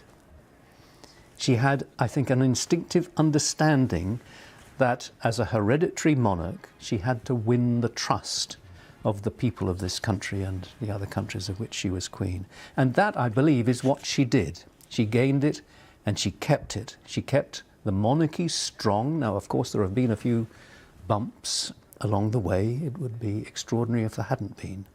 Bumps which have almost without exception been caused by other members of her family. But she pursued her role with that sense of humility and by putting duty first. And she was at heart, people who knew her, it's funny to talk in the past tense now, yes, isn't it? She was a very down-to-earth, a straightforward and unpretentious woman, rather reserved, certainly in her early years. There was none of that sort of vainglorious and overbearing behaviour that we've sometimes perhaps seen with other members of her family. For 70 years, she's been the constant, unchanging presence in the background to our lives, the head of the nation, as she's sometimes been referred to, above politics, but with a shrewd interest in and a grasp of politics and of political figures. So we now look back on, and there will be so many tributes now, as people take this in, as they come to terms with their own emotions. And I'm quite sure there will be many people who are very emotional at this moment, as they learn of this news, the death of the Queen. But this nation and so many other nations will now pay tribute to this long life of service which has now ended. Symbolised everywhere, Nick. The flags are being lowered, and the rainbow along with the lowered flag at Windsor, the favourite home of the Queen. So many years. Flags lowered already at Buckingham Palace. And so many elements, Nick, of your appreciation and tribute will be echoed by political leaders at Downing Street. We're expecting Liz Truss to say something fairly soon. The Prime Minister will offer her own sympathy to the royal family, and she will, of course, have her own words of appreciation for the long service of Her Majesty. And there'll be other political leaders too wanting to pay tribute to a lifetime of service, a lifetime of humble commitment to duty, as Nick was saying, and of taking the role as seriously as it's possible to take it. Very much in line with the teaching that her father had shared with her all those years ago in Buckingham Palace, King George VI very proud of his 2 daughters, and took a long time to offer the experience and learning to his elder daughter Elizabeth. And there you have, at the railings of Buckingham Palace, they are, in line with tradition, posting the formal notice. And that notice will say that Her Majesty Queen Elizabeth II has died peacefully today at Balmoral in Scotland, at the age of 96, the longest reigning monarch in British history. A lifetime of service to people in the United Kingdom, throughout the Commonwealth, and in many parts of the world. An example of leadership which didn't stray into the realm of politics, and for lots of people the ideal symbol of what a constitutional monarchy should be like. Well, now the world has been told, and the official notice has been posted as the palace staff make their way back into what was the Queen's home. It is now the home of the King and the Queen Consort, because Prince Charles is now King Charles. It remains to be seen whether he will call himself Charles as king, but we are assuming that he will. And this now is the home of the new monarch, the King, and his consort, the Queen Consort. Crowds still gathering at Buckingham Palace because the news has travelled very rapidly here and at Windsor and at all the other royal residences. But of course people will be following these events closely on their televisions and their mobile devices and all kinds of different means of spreading the news and social media as people come to terms with what's happened. And as Nick was saying memorably a few moments ago, it's a seismic event. It's the longest reigning monarch in British history who's left us at the age of 96, and it's not a surprise when someone of that age suffers ill health and eventually passes away. But what is left, of course, is the reflection on what was achieved and the kind of life that was led and the sense of duty and the sense of loyalty and, as Nick was saying, the sense of humility, which seems rather bizarre to say for a monarch, but someone who had a sense of service to others. And this was a theme that was repeated so often in the Queen's statements at great milestones in her life, and those 4 great jubilees, where she underlined the notion of service, to be at the service of the people, and to appreciate the fact that people were loyal to her as a monarch and appreciated the fact that she was of, well, incalculable value in terms of her service to Britain, having come to the throne at such a young age and with very little experience. At the age of 25, when she didn't expect to be in that position at all, her father suddenly dying in his 50s. A terrible blow, and then a huge burden for the young Queen to be bearing. But she did so, and with a strong sense of what the monarchy was meant to be, the sense that her father had shared with her. And as we said earlier, for those considering the nature of the reign, the longest reign in British history, it was in many senses a continuation of the reign of George VI. The crowds at the palace will have seen this formal announcement. The Queen died peacefully at Balmoral this afternoon. The King and Queen Consort will be staying at Balmoral tonight and will be returning to London tomorrow. And that is the formal announcement to the world in the traditional way, the printed statement being fixed to the railings of Buckingham Palace. And that, when we see that, Nick, that is the chapter completed. And the vehicles there outside Buckingham Palace are stopping. The word will be reaching people. People will be very shocked, I think, by this. I think it is very hard to take it in. But there is, as you say, the news. The Queen died peacefully at Balmoral this afternoon, so presumably she must have died before the members of her family arrived at Balmoral. But they will have known, as they drove in through the gates, they will have known that the Queen, their mother or their grandmother, had died. It doesn't make any reference as to whether the King was at her bedside, but we do know that Charles and Camilla had travelled across to Balmoral Castle, so one presumes that they will have been there at the end. And the Princess Royal as well, one must assume, though they have not said that. And of course there will be many arrangements, but before the arrangements there will be all the tributes. And those will be on a scale that we have really not seen before. No. They've started, Nick, already, as you can imagine.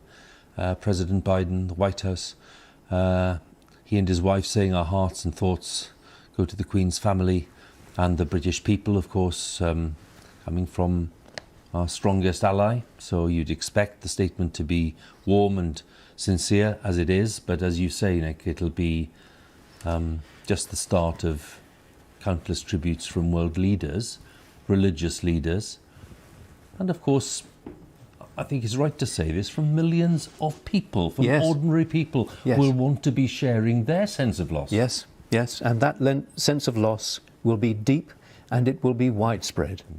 As we've both been saying, people will feel a personal loss, that a person who they in some way knew or felt they knew has gone, who was always there, who was this reassuring presence, this embodiment of stability and continuity, and who personified the unity of the United Kingdom. It is, as I think you used the word, it is a seismic event in terms of the United Kingdom. And of course it, I think, will rather add to that sense of flux that we have at the moment. Yes. Of political change with a new Prime Minister, of economic crisis with all the energy costs, gosh. Who's giving a thought to that huge statement that the new Prime Minister made in the House of Commons today about that? There is war in Europe. Well, the monarchy, in one of those hard to put your finger on ways, is a stabilising and unifying force, and that will be the challenge now for Charles as king, and he, I'm sure, will want to act quickly. He will lead the mourning for his mother, for the Queen, but he will, I'm sure, also want to just indicate that he understands what is required as a constitutional monarch. He has already indicated that he does completely understand that it is a different role, that he will have to give up his interventions, but I think that he will reign in a slightly different way. I mean, the fundamentals are the same, but each monarch brings something of their own personality to the role, and I think that Charles will try to continue his interest in some of those issues without in any way allowing politics or a political scope to come into it. I'm told, Nick, that we are expecting a statement from the new king fairly shortly. So when we have that, we'll bring it right away. And as we look at these rather nice images of Her Majesty, of course, engaged in one of the endless official engagements that she's done over the years, it's worth bringing in as well some remarks from the Dutch royal family, because the British royal family and the Dutch royal family have enjoyed close relations over the years. The Dutch royal family saying, "We remember Queen Elizabeth II with deep respect and with great affection. Steadfast and wise, she dedicated her long life to serving the British people. We feel a strong bond." This is the King of the Netherlands. "We feel a strong bond with the United Kingdom and its royal family, and we share their sorrow at this time. And we're very grateful for our country's close friendship, to which Queen Elizabeth made such an unforgettable contribution." King Willem Alexander and Queen Maxima. and Princess Beatrix of the Netherlands offering their tributes. Just worth underlining the scale and the importance and the impact of what we are reporting today. It is a huge milestone in the history of the United Kingdom. The fact that the Queen, who was crowned back in 1953, has died peacefully at Balmoral in Scotland this afternoon. The King, that is King Charles, and the Queen Consort will be staying at Balmoral this evening, and then we will be expecting them to return to London tomorrow. And that's a statement also expected from the new King sometime in the next maybe 20 minutes or so. But these images remind us of those happy days which really do just set the foundations really for a hugely successful and productive reign. Coronation Day back in 1953, Queen Elizabeth, the Queen Mother, just on the right-hand side there, the Duke of Edinburgh just behind her. But the Queen, the young Queen, became Queen at the age of 25, acknowledging the huge crowd that had gathered on Coronation Day back in 1953. Well, we're looking at the woman who would become the longest reigning monarch in the history of the United Kingdom. And here we are in 2022 reporting on the Queen's death at the age of 96. Buckingham Palace formally making that announcement a short while ago, saying that the Queen, whose health was the matter of a bulletin earlier today, doctors expressing their concern, Queen died peacefully at Balmoral during the course of this evening. We don't have a precise time, but we do know that several members of the royal family were at Balmoral, and they were no doubt in a meeting with the doctors and the experts when they got there.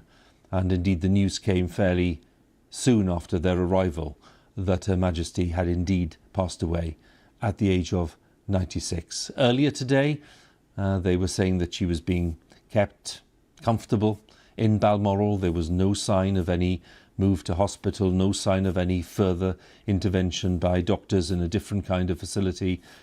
All the care was being done at Balmoral itself.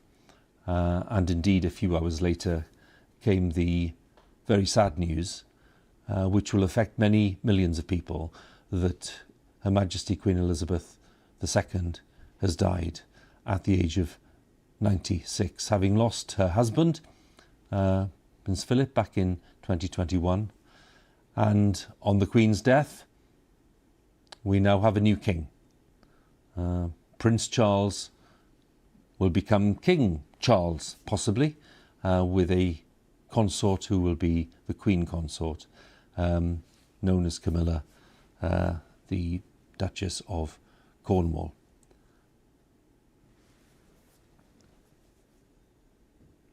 Buckingham Palace has announced the death of Queen Elizabeth II, the longest serving monarch in the history of the United Kingdom, and the commanding presence in British public life for more than 8 decades.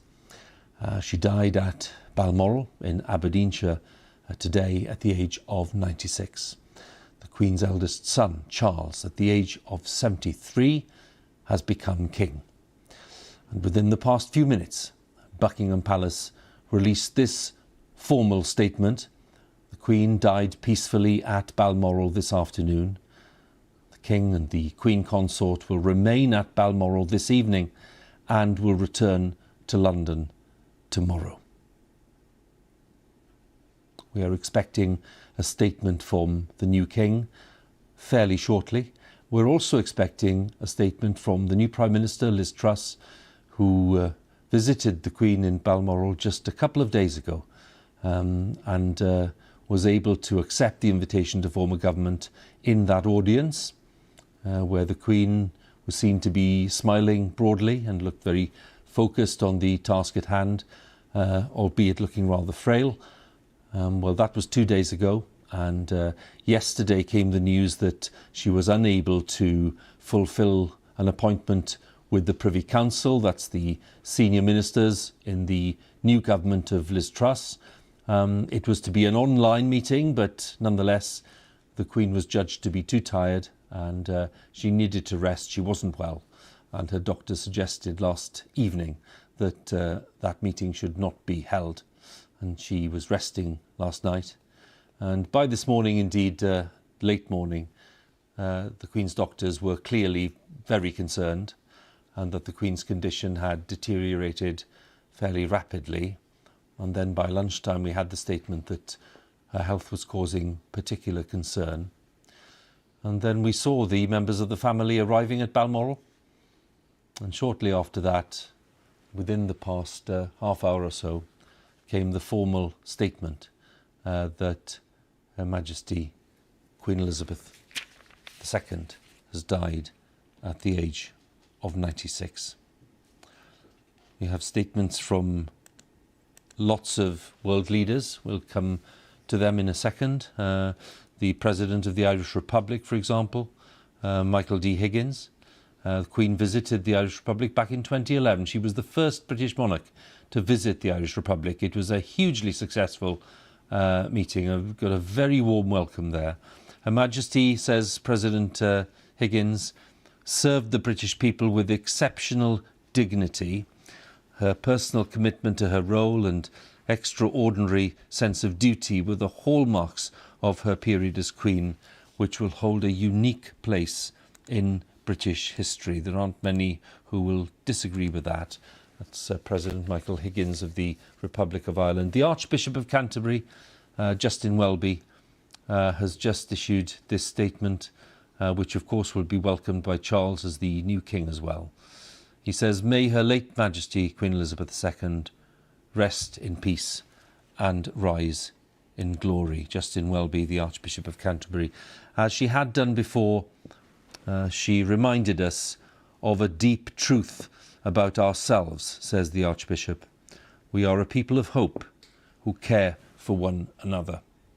A very warm tribute and a sincere tribute from the Archbishop himself. I think we can bring a little more from the Archbishop, and it's a very eloquent tribute, as you'd imagine, from Justin Welby. "It's with profound sadness," says the Archbishop, "that I join the nation, the Commonwealth and the world in mourning the death of Her late Majesty the Queen. My prayers are with the King and with the royal family. May God draw near them and comfort them in the days and weeks and months ahead." The Archbishop goes on, "As we grieve together, we know that in losing our beloved Queen, we have lost the person whose steadfast loyalty, service and humility has helped us make sense of who we are through decades of extraordinary change in our world, our nation and society. And as deep as our grief runs, even deeper is our gratitude for Her late Majesty's extraordinary dedication to the United Kingdom, her realms and the Commonwealth. Through times of war and hardship," says the Archbishop, "through seasons of upheaval and change, and through moments of joy and celebration, we have sustained by Her late Majesty's faith in what and who we are called to be." The Archbishop of Canterbury, Justin Welby, with that moving statement. We also have a statement from the King, from Charles, who became king on the death of his mother. And Charles says this: "We mourn profoundly the passing of a cherished sovereign and a much-loved mother. I know her loss will be deeply felt throughout the country, the realms and the Commonwealth, and by countless people around the world." The tribute there by the new king, by Charles, who became king immediately on his mother's death. So the tone, as one would expect, is loving, it's warm, it's respectful, and it just underlines the affection in which the Queen was held. We are expecting the Prime Minister in just a moment, Nick, but that statement was moving, wasn't it? It was, yes. My beloved mother, a moment of the greatest sadness for me and all the members of my family. Interesting that it's not signed as King Charles. There's no name on it. It has been suggested that he might take another name as king, but I suspect it'll be tomorrow before we learn that. But yes, it's quite hard to sum up the profound nature of this moment, isn't it, really? They have lost their mother or their grandmother. They must grieve privately, but Charles must now begin to assert himself and begin his reign. I'm sure he will travel around the country. He will, I mean, this is challenging. It would be challenging for anybody, and we're about clearly to hear now from the Prime Minister.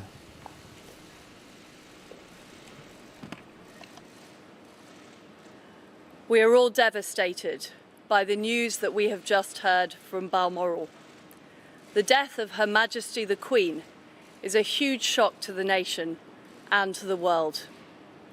Queen Elizabeth II was the rock on which modern Britain was built. Our country has grown and flourished under her reign. Britain is the great country it is today because of her. She ascended the throne just after the Second World War. She championed the development of the Commonwealth from a small group of 7 countries to a family of 56 nations, spanning every continent of the world. We are now a modern, thriving, dynamic nation. Through thick and thin, Queen Elizabeth II provided us with the stability and the strength that we needed. She was the very spirit of Great Britain, and that spirit will endure. She has been our longest ever reigning monarch. It's an extraordinary achievement to have presided with such dignity and grace for 70 years. Her life of service stretched beyond most of our living memories. In return, she was loved and admired by the people in the United Kingdom and all around the world. She has been a personal inspiration to me and to many Britons. Her devotion to duty is an example to us all. Earlier this week, at 96, she remained determined to carry out her duties as she appointed me as her 15th Prime Minister. Throughout her life, she's visited more than 100 countries, and she has touched the lives of millions around the world. In the difficult days ahead, we will come together with our friends across the United Kingdom, the Commonwealth and the world to celebrate her extraordinary lifetime of service. It is a day of great loss, but Queen Elizabeth II leaves a great legacy. Today the crown passes, as it has done for more than 1,000 years, to our new monarch, our new head of state, His Majesty King Charles III. With the King's family, we mourn the loss of his mother, and as we mourn, we must come together as a people to support him, to help him bear the awesome responsibility that he now carries for us all. We offer him our loyalty and devotion, just as his mother devoted so much to so many for so long. And with the passing of the second Elizabethan age, we usher in a new era in the magnificent history of our great country, exactly as Her Majesty would have wished, by saying the words, "God save the King." The Prime Minister, Liz Truss, who was installed at Downing Street just a couple of days ago, having met the Queen in that audience, really presenting her own tribute with some personal elements in that, but also revealing something which we were hoping to hear either from the Prime Minister or from the palace, which is that Charles will be known as King Charles III, Nick, and that is at least confirming the title that he has adopted. Yep, that answers that question. And of course, for him, for Charles, there will be conflicting emotions at this moment. Yeah. There is the great sadness that he refers to in his statement of the loss of his mother. But at the same time, this is the moment when he finally achieves his destiny. He is the oldest and longest serving heir apparent in British history. He will be the oldest person to become king in British history. Previously, the oldest person was William IV, who became king in 1830, aged 64. Well, Charles is 73. And he will know that this is a challenge for anybody to step into the position so successfully occupied for so many years by Elizabeth II. And he has had a long time to think about this. He's never spoken about it publicly because that really would not be appropriate. The only clue he has given is that he fully understands that the role of monarch is different to that of Prince of Wales. So he has assured people that he will not meddle, which is the one great concern that people have had about him. It was the one area in which, one area among many, that the Queen, Elizabeth, was so successful. She understood the limits, what a monarch needed to do, how far a monarch could go. And Charles, one can be confident, also must understand that. So he will reign in his own way, but within the constraints of the constitutional monarchy. So he understands that, though he may, I think, attempt to be a little bit more proactive than the Queen has been throughout, or the Queen was throughout her reign. He, I think, will attempt to use the convening powers. But that, again, that is really all for the future. He will, I think, travel around the country. He will want to establish himself, want to lead the nation's mourning for his mother, now that the reign, the long reign of Elizabeth II has ended. I just want to share again the statement made by the new king. This is the statement by King Charles III, and he says, the death of my beloved mother, Her Majesty the Queen, is a moment of the greatest sadness for me and all members of my family.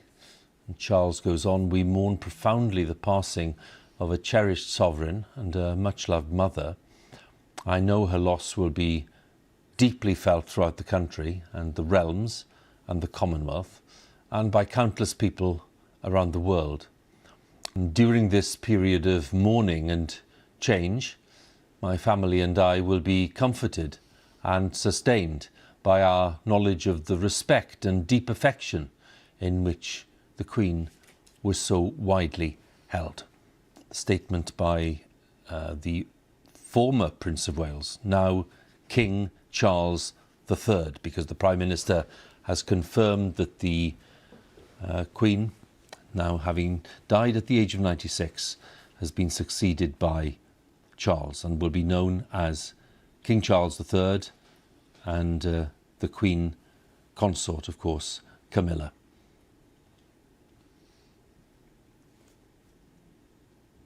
Let's go to Downing Street then, where the Prime Minister Liz Truss has just delivered her tribute, and join Chris Mason, our political editor. Prime Minister certainly wanted to pay tribute to the Queen's long record of service, Chris, but also wanted to, I suppose, introduce a little bit of a personal element, in the sense that she said that the Queen for her had been very much someone who'd inspired her over the years.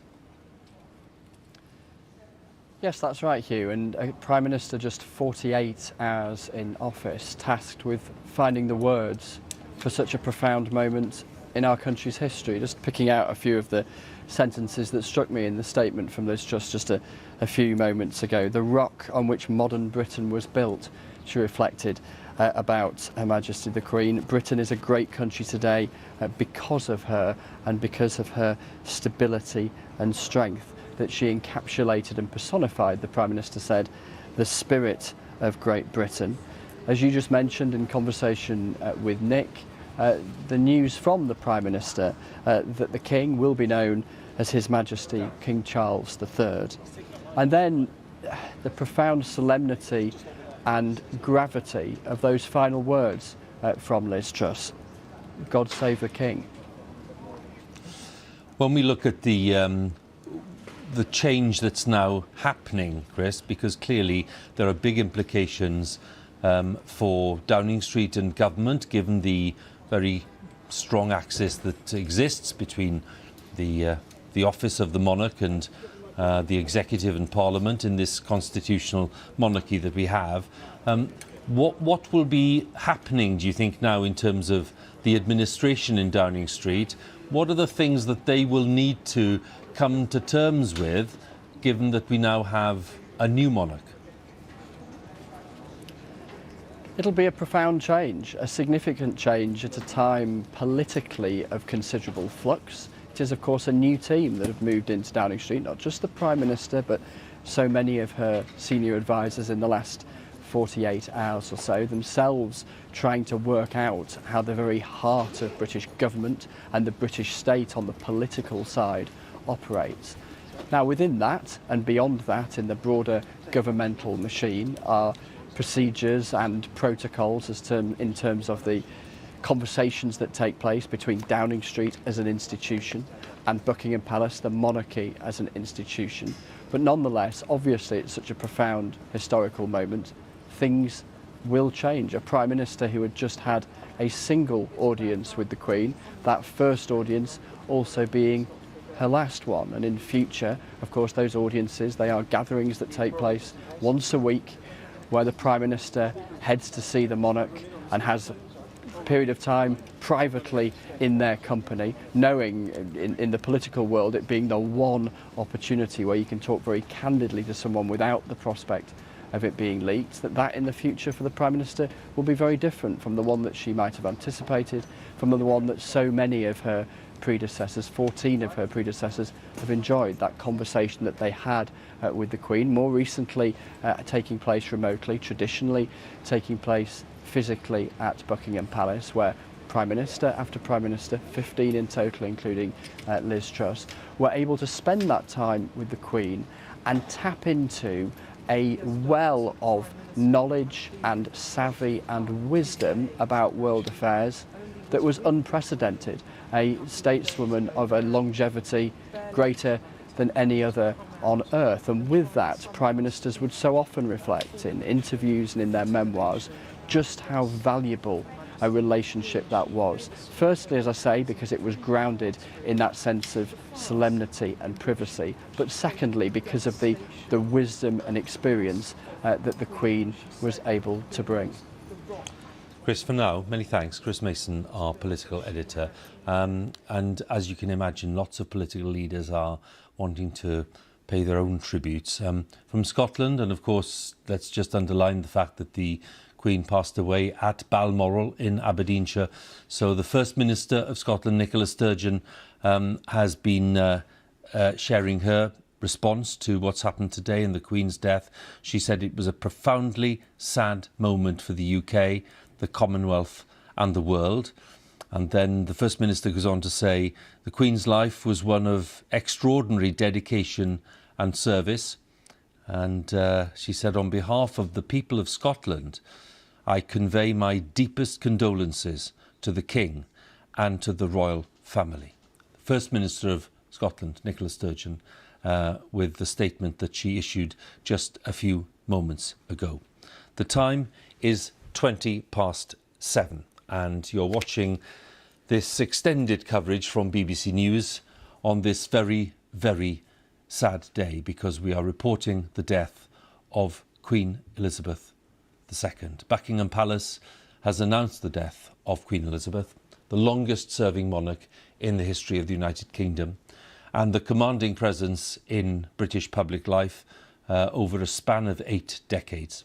She died at Balmoral in Aberdeenshire today at the age of 96. The Queen's eldest son, Charles, at the age of 73, has become King Charles III. Now, within the past few minutes, Buckingham Palace released the formal statement. It said this: "The Queen died peacefully at Balmoral this afternoon.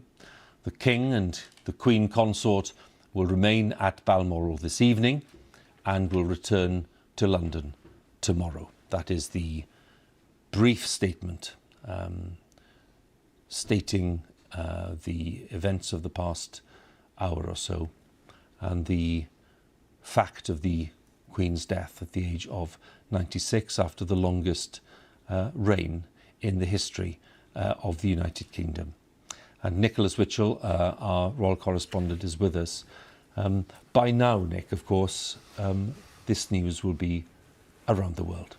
And that is why we are seeing, of course, responses from countries as far afield as Japan and the United States, and of course European countries, the European Union. Those tributes will come in. But for the people of the UK, we mentioned earlier that of course we were thinking about the impact on the royal family. Let's dwell then on the impact on the people of the United Kingdom, for whom the Queen has been this symbol, not just of authority, but a symbol of real solidity and of consistency over the years. Taking that symbol away, albeit with a new monarch, King Charles III, who's a very familiar figure, but taking that symbol away will have an effect on people's lives, even those who are not dedicated monarchists. It is a huge loss, and I think many people will find it disorientating, the feeling that this person who has been such a constant presence in the background of their lives, that this person is no longer there. It is hard, really, to take it in, to speak of her in the past tense, to fully appreciate that this reign, this longest reign in British history, is finally over. I mean, so many people over the years have said, we wish she could reign forever, we wish she could go on forever. Well, clearly not possible, but that reign ended this afternoon at Balmoral. We now have both a new head of state and a new head of government in the Prime Minister. Who could have imagined that within the space of 48 hours? We will now await details of course, a state funeral, which will take place probably in about 10 days' time. That'll be the first full state funeral in the United Kingdom since that of Winston Churchill back in 1965. And Britain will mourn, and many people around the world will mourn also the passing of Elizabeth II, that presence who was there, the constant and reassuring presence, whilst so much around her changed. Every aspect of life, not just in this nation, but in every other nation around the world, has altered, but she was the one constant, dependable factor in so many of our lives, always there. If you think about the way in which culturally this nation has changed, it was monocultural when she came to the throne, multicultural now. It was very much empire-orientated, the United Kingdom in 1952 when she succeeded to the throne. There is the Commonwealth. The United Kingdom has, as it were, dallied with Europe and has sort of moved away from it. When she came to the throne, a majority of people believed that she was chosen by God. Yeah. There was still, of course, a much greater sense of deference. We're seeing some images here from the earlier stages of her life. She was, there she is, presenting the World Cup to Bobby Moore in 1966, and of course meeting so many American presidents there with the first George Bush, and pursuing her great passion of horse racing. In just so many facets of national life, the Queen was there, this dutiful figure, driven by faith, propelled by duty, with this sense of humility that we were talking about earlier. She was down to earth and straightforward, and as I said, she never let it go to her head. She realised that she was there by an accident of birth, and that she needed to win the trust and respect of her people, and that perhaps is something that not every member of her family has fully appreciated. Well, she did, in the same way that her father did, and in the same way I think that Charles has also appreciated that, because he has worked so hard.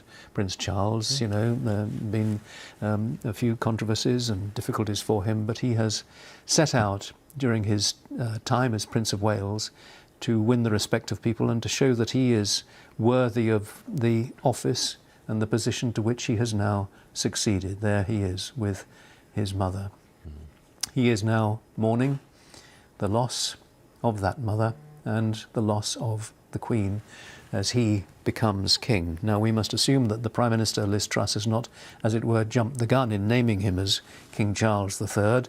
It's not been confirmed by Buckingham Palace, but we must assume that that is correct. Just as you speak, Nick, your timing is impeccable. Clarence House has literally, in the last couple of seconds, confirmed that it is King Charles III. So well done on prompting that. Very good. Very good. So it is King Charles III, that's official. And I'm just going to interrupt a second, Nick, if I may, because Boris Johnson, who of course was Prime Minister until just a few days ago, has issued this statement.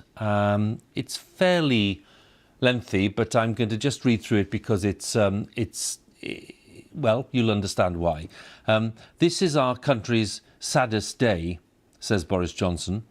In the hearts of every one of us, there is an ache at the passing of our Queen, a deep and personal sense of loss, far more intense perhaps than we expected. In these first grim moments since the news, I know that millions and millions of people have been pausing whatever they've been doing to think about Queen Elizabeth and about the bright and shining light that has finally gone out. These are the words of Boris Johnson. She seemed so timeless, he says, and so wonderful that I'm afraid we've come to believe, like children, that she would just go on and on. And Mr. Johnson says, wave after wave of grief is rolling across the world, from Balmoral, where our thoughts are with all the royal family, and breaking far beyond this country and throughout the great Commonwealth of Nations that she so cherished, and which cherished her in return. As is so natural with human beings, it is only when we face the reality of our loss that we truly understand what has gone. And it is only really now that we grasp how much she meant for us, how much she did for us, how much she loved us. Boris Johnson continues, as we think of the void that she leaves, we understand the vital role that she played, selflessly and calmly embodying the continuity and unity of our country. We think of her deep vision, her wisdom, her historic understanding, her seemingly inexhaustible but understated sense of duty. Relentless though her diary must have felt, she never once let it show. And to tens of thousands of events, great and small, she brought her smile and her warmth and her gentle humour. For an unrivalled 70 years, she spread that magic throughout her kingdom. And then Boris Johnson ends his tribute like this. This is our country's saddest day because she had a unique and simple power to make us happy. And that is why we loved her. That is why we grieve for Elizabeth the Great, the longest serving and in many ways the finest monarch in our history. It was one of her best achievements that she not only modernised the constitutional monarchy, but produced an heir to her throne who will amply do justice to her legacy, and whose own sense of duty is in the best traditions of his mother and his country. Though our voices may still be choked with sadness, we can say with confidence the words not heard in this country for more than 7 decades. God save the King. The words of Boris Johnson, the Prime Minister until a couple of days ago, and I'm bound to ask Nicholas Witchell, who's with me, that is quite a contrast to the tribute, the neat and elegant and sincere tribute that the Prime Minister paid, but that is of a different order, isn't it? There is real feeling, isn't there? There is resonance in the words from Boris Johnson. He has clearly thought about that a great deal. Yes, she seemed so timeless, he says, and that I think is what a lot of us will be feeling at this moment. And as he rightly says, we've not heard those words for 70 years, God save the King. Well, we have to adjust and get used to the reality of that situation now, because that, sadly, as we mourn the passing of the Queen, we accept that the head of state is now the King. But yes, Boris Johnson, I think, capturing in those few hundred words what so many people, so many people will be feeling just right now. Let's bring in our home editor, Mark Easton, because Mark, you again are in a perfect place, really, given your brief, to talk a little about the change that this represents. It's been called seismic, it's been called great, it's been called fundamental. How do you read the kind of process and impact of change that the Queen's death will produce? Well, Hugh, here at Buckingham Palace, you can see the way the public is already reacting. Thousands, perhaps tens of thousands of people have already turned up. Applause breaking out. Just behind me now, people are pouring down the Mall, coming to pay their respects. King Charles III, as we must now learn to call him, talked about the respect and affection that the British people had for his mother. And you can feel that in the crowd here. It's a somber atmosphere. Some people, I have to say, are close to tears. This was a very personal relationship with a woman who embodied something very special about their country. She was, I think, the keystone in the nation's architecture, the solid and immovable piece that sort of defined the nation's image of itself. And that is why I think when that keystone is removed, this is a very difficult and perhaps a dangerous moment for the United Kingdom. We've talked a lot about constancy and consistency and the solidity that she brought to this country. But I think that one shouldn't think that constancy is the same as inactivity, because this was a queen like a fish swimming, keeping sort of still in a fast-flowing stream. She remained solid and still while everything was moving around her, and that required constant adaptation and change, and she put enormous thought into how she could, what she described as, ease the process of change for her people. People are arriving here. Her subjects are arriving at Buckingham Palace. Some have brought flowers already. What's interesting, I think, about this crowd, I think it says something very important about Queen Elizabeth. This is a crowd of every generation and every background. There are a lot of young people, a lot of people from ethnic minorities. It's a very mixed crowd, and she was a queen that was able to be a figurehead for people from whatever background in Britain. As I say, we've got tens of thousands of people here already. I think this is going to become the focal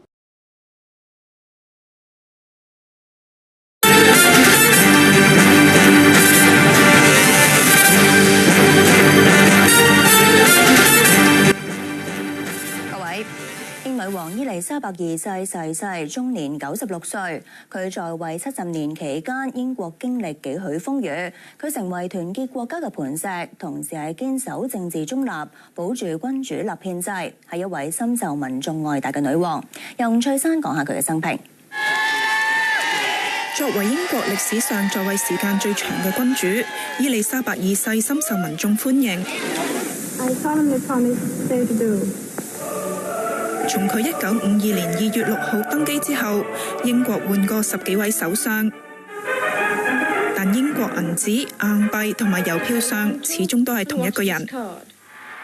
I declare before you all that my whole life, whether it be long or short, shall be devoted to your service and to the service of our great imperial family to which we all belong. 呢個喺21歲生日時公開嘅誓言，從此成為伊麗莎白二世一生嘅信條。佢當時仲未登基。同年，佢同菲臘親王舉行大婚。5年後，佢爸爸喬治6世駕崩。仲未滿26歲嘅伊麗莎白二世喺肯尼亞嘅樹屋即位，第2年接受加冕。在位期間，英國經歷幾許風雨。最初國家忙於戰後重建。70年代經濟崩潰，北愛爾蘭教派衝突不休。到21世紀，蘇格蘭舉行獨立公投，英國落實脫歐，無論政局點樣演變，佢都嚴守政治中立。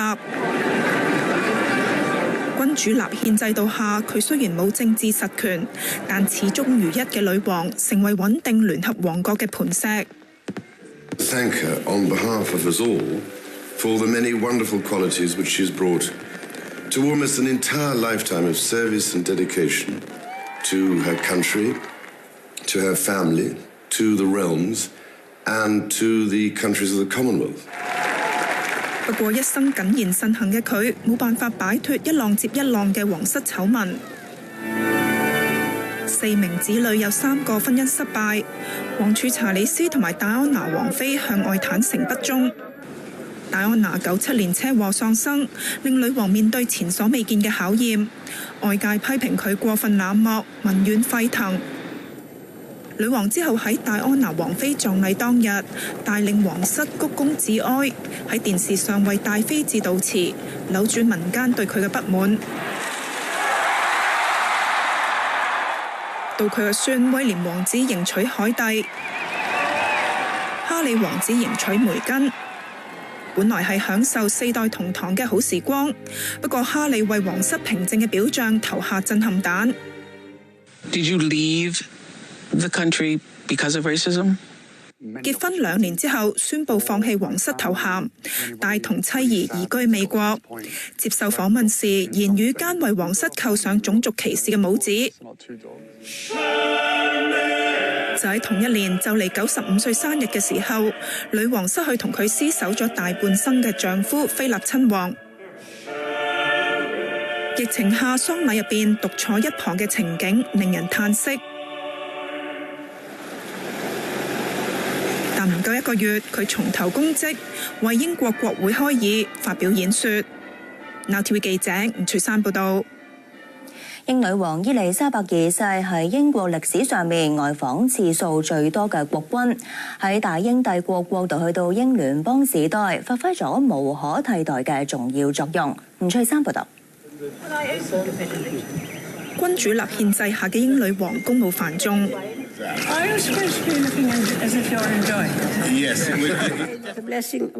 由佢登基開始，每年都會主持國會新會期開幕、簽署法案，定期接見首相了解國事，仲有探訪、接見外賓、頒授各級勳銜等大大細細嘅活動，平均每年有幾百項。近年更與時並進，開設 YouTube 視頻同埋 Twitter 帳號，加強同民眾嘅溝通。佢嘅努力為佢贏得國民嘅尊重，令共和運動規模大幅縮細。但面對英國喺國際間嘅政治同經濟地位由盛而衰，維持皇室又費用不菲，加上皇室成員俾人奢侈浪費嘅印象，令社會不時出現檢討君主制嘅聲音。二戰後登基嘅英女王見證咗盛極一時嘅日不落帝國衰落，非洲同埋亞洲多個殖民地相繼獨立。面對時代變遷，伊麗莎白2世喺大英帝國轉型至英聯邦嘅過程入邊，發揮咗無可取代嘅重要作用，透過自己嘅特殊地位，維繫英國同前殖民地嘅關係。咁多年嚟，佢一共出訪110多個國家同埋地方，進行超過260次外訪活動，係英國歷史上外訪次數最多嘅國君，被譽為係全英最出色嘅外交家。直到2016年先交棒子孫代勞。佢曾經喺1975年同埋1986年兩度到訪香港。97年之前，香港人使用嘅女王頭硬幣、女王頭郵票，都係唔少香港人嘅集體回憶。伊麗莎白2世離世，令英聯邦制頓失重心，有可能加速澳洲、加拿大等國改行共和制。Now TV 記者吳翠珊報道。翻嚟本港，安達臣道地。And Nick, they really do stop you in your tracks, and they just underline the fact that, you know, the appreciation for what the Queen achieved and what she represented is truly global. It's not, you know, we tend to talk about the Commonwealth. Of course, that's important. It's beyond that. As Boris Johnson said, it's only when you lose somebody that you really appreciate just who they were and how much you valued them. And the same words are in so many of these tributes: grace and duty and dignity and constancy. She was someone who personified simple qualities like decency and tolerance, who encouraged politicians to be the best that they could be, who encouraged all of us really to be the best of ourselves, because she did embody those old-fashioned concepts. And she did that for decade after decade. And she was that most important thing for a monarch. She was someone who unified people. She brought people together. And the challenge for Charles now will be to continue to seek to do the same, particularly at this moment when there are pressures within the United Kingdom against unity. And so Charles, I think, will be very much aware of the challenges that he faces and the task that he must now begin.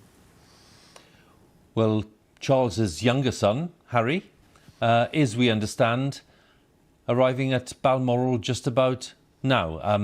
I think we're expecting the arrival in a few minutes. Here we are, the entrance to the Balmoral estate, but the Duke of Sussex, who's travelling alone, we believe, because his wife, Meghan, is not accompanying him, but he's arriving. He didn't come with the main royal party earlier, with the Duke of Cambridge, his brother, and with Prince Andrew and with Prince Edward and the Countess of Wessex. He wasn't with that group. They flew up to Aberdeen quite a few hours ago, and they've been in Balmoral since then. They joined the Princess Royal and the Prince of Wales, who were already there at the Queen's side. So Prince Harry's arrival is considerably later than that, and indeed it's quite a while after the official announcement of the Queen's death at the age of 96. But we understand that the Duke of Sussex, Harry, is on his way there, and he's about to arrive at Balmoral at this time, where he will join the other members of the royal family. And as we've already heard, the King Charles III and the Queen Consort, they will be staying at Balmoral tonight. They're not returning to London tonight. We had that statement earlier from the King. And they will be returning to London tomorrow. We've also heard from the Prime Minister, Liz Truss, who paid her tribute to the Queen and thanked her for a lifetime of service, and reflected indeed the great sense of national sadness at the news that came today, because although the Queen was 96 and had health problems, these images will tell you everything about recent years, where of course she's really just done her best to carry on despite advancing years and health problems. And she and Prince Philip, who left us 2 years ago, were full of the joys during those Jubilee celebrations. And now we have some of the tributes already arriving. And they'll be arriving, of course, at Balmoral. They'll be arriving at Buckingham Palace. They'll be arriving at Windsor. So these will be local people who are used to the royal presence in Balmoral. They are very used to seeing the royal family around in these summer months. They know full well how fond the Queen was of Balmoral as a home and as a base. And they will be wanting to pay their respects as locals who tended to leave the royal family alone because they were used to seeing them around. And the Queen certainly felt very much at home there, having spent so many years there with her family and indeed with her parents when she was growing up. So sometime along this road we're expecting Prince Harry to arrive. It's going to be in probably one of those vehicles that we saw earlier, maybe a Range Rover or something of that kind, but they're still expecting his arrival there. And he will of course join the rest of the family, and they will no doubt be reflecting on the loss that they've suffered. They'll be sharing the sense of grief, and they'll be thinking as well about what the future holds with the new king, King Charles III. As Clarence House has confirmed, he wishes to be known King Charles III, who will be reigning with his Queen Consort Camilla and thoughts already will be turning respectfully, sensibly but respectfully towards the events of the next few days, leading of course to the state funeral for Queen Elizabeth, which will take place in probably 10 days' time, but we need to have that confirmed. The plans of course have been there for a long time. They always are. They've been revised over the years because that's how these things work, but they will need to be finalised given the circumstances, because of course the Queen has passed away at Balmoral in Scotland and not at Windsor, not at Buckingham Palace, so the arrangements will inevitably be adjusted in the next few days in the lead up to the state funeral itself.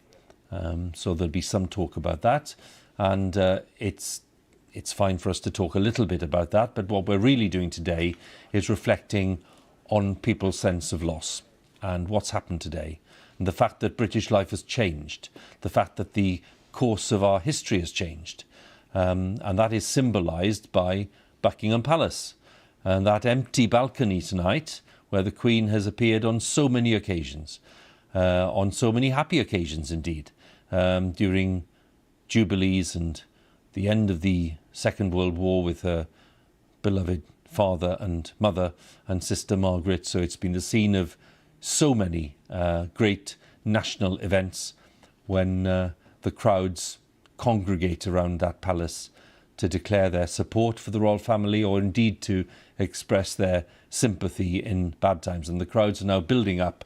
The news which came a short while ago clearly filtering through, and lots of people now wanting to just stand at the palace, look at the palace, want to be seen at the palace to express their sense of loss and to express their sense of sympathy with the royal family, with King Charles on the loss of his mother, and of course with the Duke of York and the Earl of Wessex and the Princess Royal, who've also lost a mother, and the Duke of Cambridge, who's lost his grandmother, as has the Duke of Sussex, who's on his way to Balmoral. Of course, a grandmother and a great-grandmother too. So there's generations of the royal family affected by the news today. That's before you start thinking about friends of the royal family and about generations of people in the UK who've known nothing else. You'd have to be in your 80s, basically, to be in any position to say that you could perhaps remember a time when the Queen wasn't sovereign, wasn't the monarch. And here we have dusk in London and the Queen Victoria Memorial glinting in the evening light, with the crowds gathering around that memorial and congregating at the gates and the railings of Buckingham Palace. The palace, which is, of course, the symbol of the royal family in central London, but is not the usual residence of the royal family. That is Windsor Castle, which is usually a short ride away in a helicopter or indeed a car. And the Queen used to be very familiar with that journey, being ferried back and forth from Windsor to Buckingham Palace for the business of the day. And then, of course, Buckingham Palace, the great backdrop for so many of the huge ceremonial and state events that we are familiar with. And they include the Queen's Birthday Parade, which will become the King's Birthday Parade when that next happens, and that famous processional route along the Mall all the way to Horse Guards Parade, with the Queen until the mid-1980s was on horseback. She loved the horses, of course, as we know, not just riding, but also the horse racing, on that processional route for so many birthday parades, and indeed was in a position to enjoy the end of the parade in 2022 for the Platinum Jubilee. So many happy memories, and the crowds gathering are aware of them, but on a day when they're reflecting on a huge loss in our national life, the death of Queen Elizabeth II, who's died at the age of 96. I'm in a position to tell you what the leader of the opposition has been saying. Sir Keir Starmer, the Labour leader, has issued his own statement in the past half hour or so, We mourn the passing of a remarkable sovereign, says Sir Keir. It's a deep private loss for the royal family, and all our thoughts are with them at this time, and the nation shares in their grief. We will always treasure Queen Elizabeth II's life of service and devotion to our nation and the Commonwealth. Our longest serving and our greatest monarch, says Sir Keir.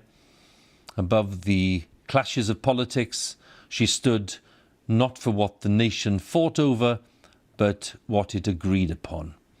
As Britain changed rapidly around her, this dedication became the still point of our turning world. So as our great Elizabethan era comes to an end, we will honour the late Queen's memory by keeping alive the values of public service that she embodied. For 70 years, Sir Keir Starmer says, Queen Elizabeth II stood as the head of our country. But in spirit, she stood amongst us. Yet another moving tribute from our leaders there, one from Boris Johnson earlier and Liz Truss, and this one from Sir Keir Starmer, the Labour leader. There are others too, of course, from President Biden, President Obama, former President Trump, President Macron.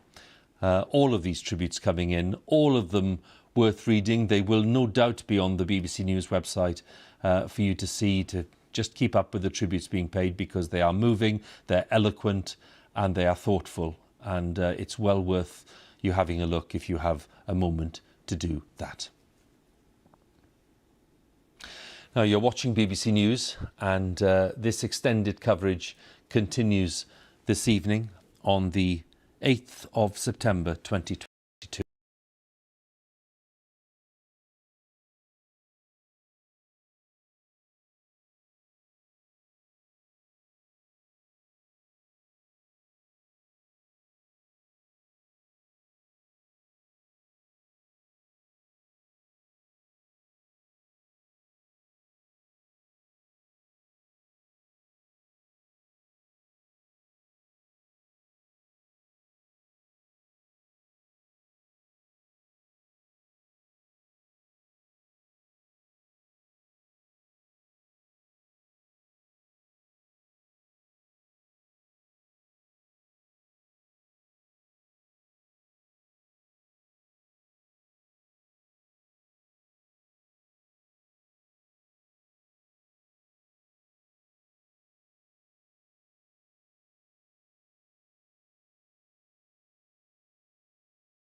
I will be comforted and sustained by our knowledge of the respect and deep affection in which the Queen was so widely held. It's coming up to 8 o'clock in the evening. The lights are on in central London. The flags have been lowered.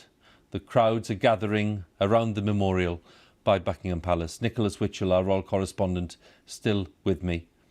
And up at Balmoral, we are in a position to say that Prince Harry, the Duke of Sussex, is either just about to arrive or has just arrived. He's certainly within minutes of arriving at Balmoral Castle itself. Some of the vehicles now pulling up, and they are the advanced vehicles, and there's the vehicle, the cavalcade, moving its way into Balmoral Castle itself, and we believe that is Prince Harry, the Duke of Sussex. And Nick, you're watching this with me, and that means that Harry has now joined his brother, yes, and his father and other members of the family. Yes, as autumn descends on this bleak September day, there at Balmoral and also at Buckingham Palace, how striking are those images outside the palace, people feeling the need to come together at this moment in the nation's history, the day on which the Queen of the last 70 years has passed away. People need, I think, just the solace, the comfort of being with other people. The nation will begin its mourning, bells will be rung and guns will be sounded and church services will come together. I remember the words that were used, I think, by a previous Archbishop of Canterbury who talked about service untiringly done, duty faithfully fulfilled. Everyone will have their words about the reign, the duty of Elizabeth II, as we all just pay our tributes now to a life of duty, of humility, of decency, as the process, the transition of this new reign gets underway. And I expect we will hear from the new king tomorrow. There will also, of course, be an accession council when the Privy Council comes together. Not the full Privy Council, because there simply isn't room these days, but they will come together and they will confirm the succession, and they will, I imagine, at some point hear from the new king. And those statements by him will be important to set the tone for his reign, paying tribute to his mother on behalf of his family and the nation, but also setting out his aspirations, his wish, his ambition to be a force for unity and continuity and stability at a time when stability perhaps is in rather shorter supply than it has been at many other times. It is unsettling, as Mark Easton said. It is disorientating, and many people will feel that, and they will need to be reassured at this moment. Nick, thanks again. Nicholas Witchell, our royal correspondent, with some thoughts there on the significance of today and the loss that people have suffered today and the country has suffered, and the fact that we no longer have a queen. We have a king, King Charles III, who has acceded to the throne immediately, the moment that his mother passed away. Lots of tributes which we can still share with you from political leaders, from religious leaders. For example, the former Prime Minister, Theresa May, who saw the Queen so many times, of course, during her period as Prime Minister, simply said this: "I want to place on record," says Theresa May, "that Her Majesty devoted herself unreservedly to a life of..."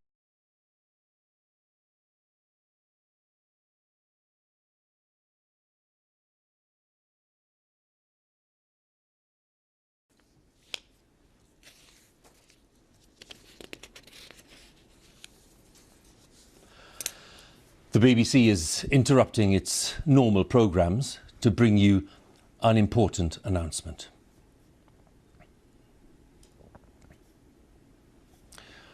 This is BBC News from London.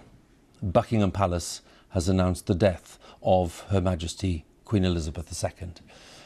In a statement, the palace said the Queen died peacefully at Balmoral this afternoon. The King and the Queen Consort will remain at Balmoral this evening and will return to London tomorrow. BBC Television is broadcasting this special programme reporting the death of Her Majesty the Queen.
點解我可以俾小朋友用？家居濕紙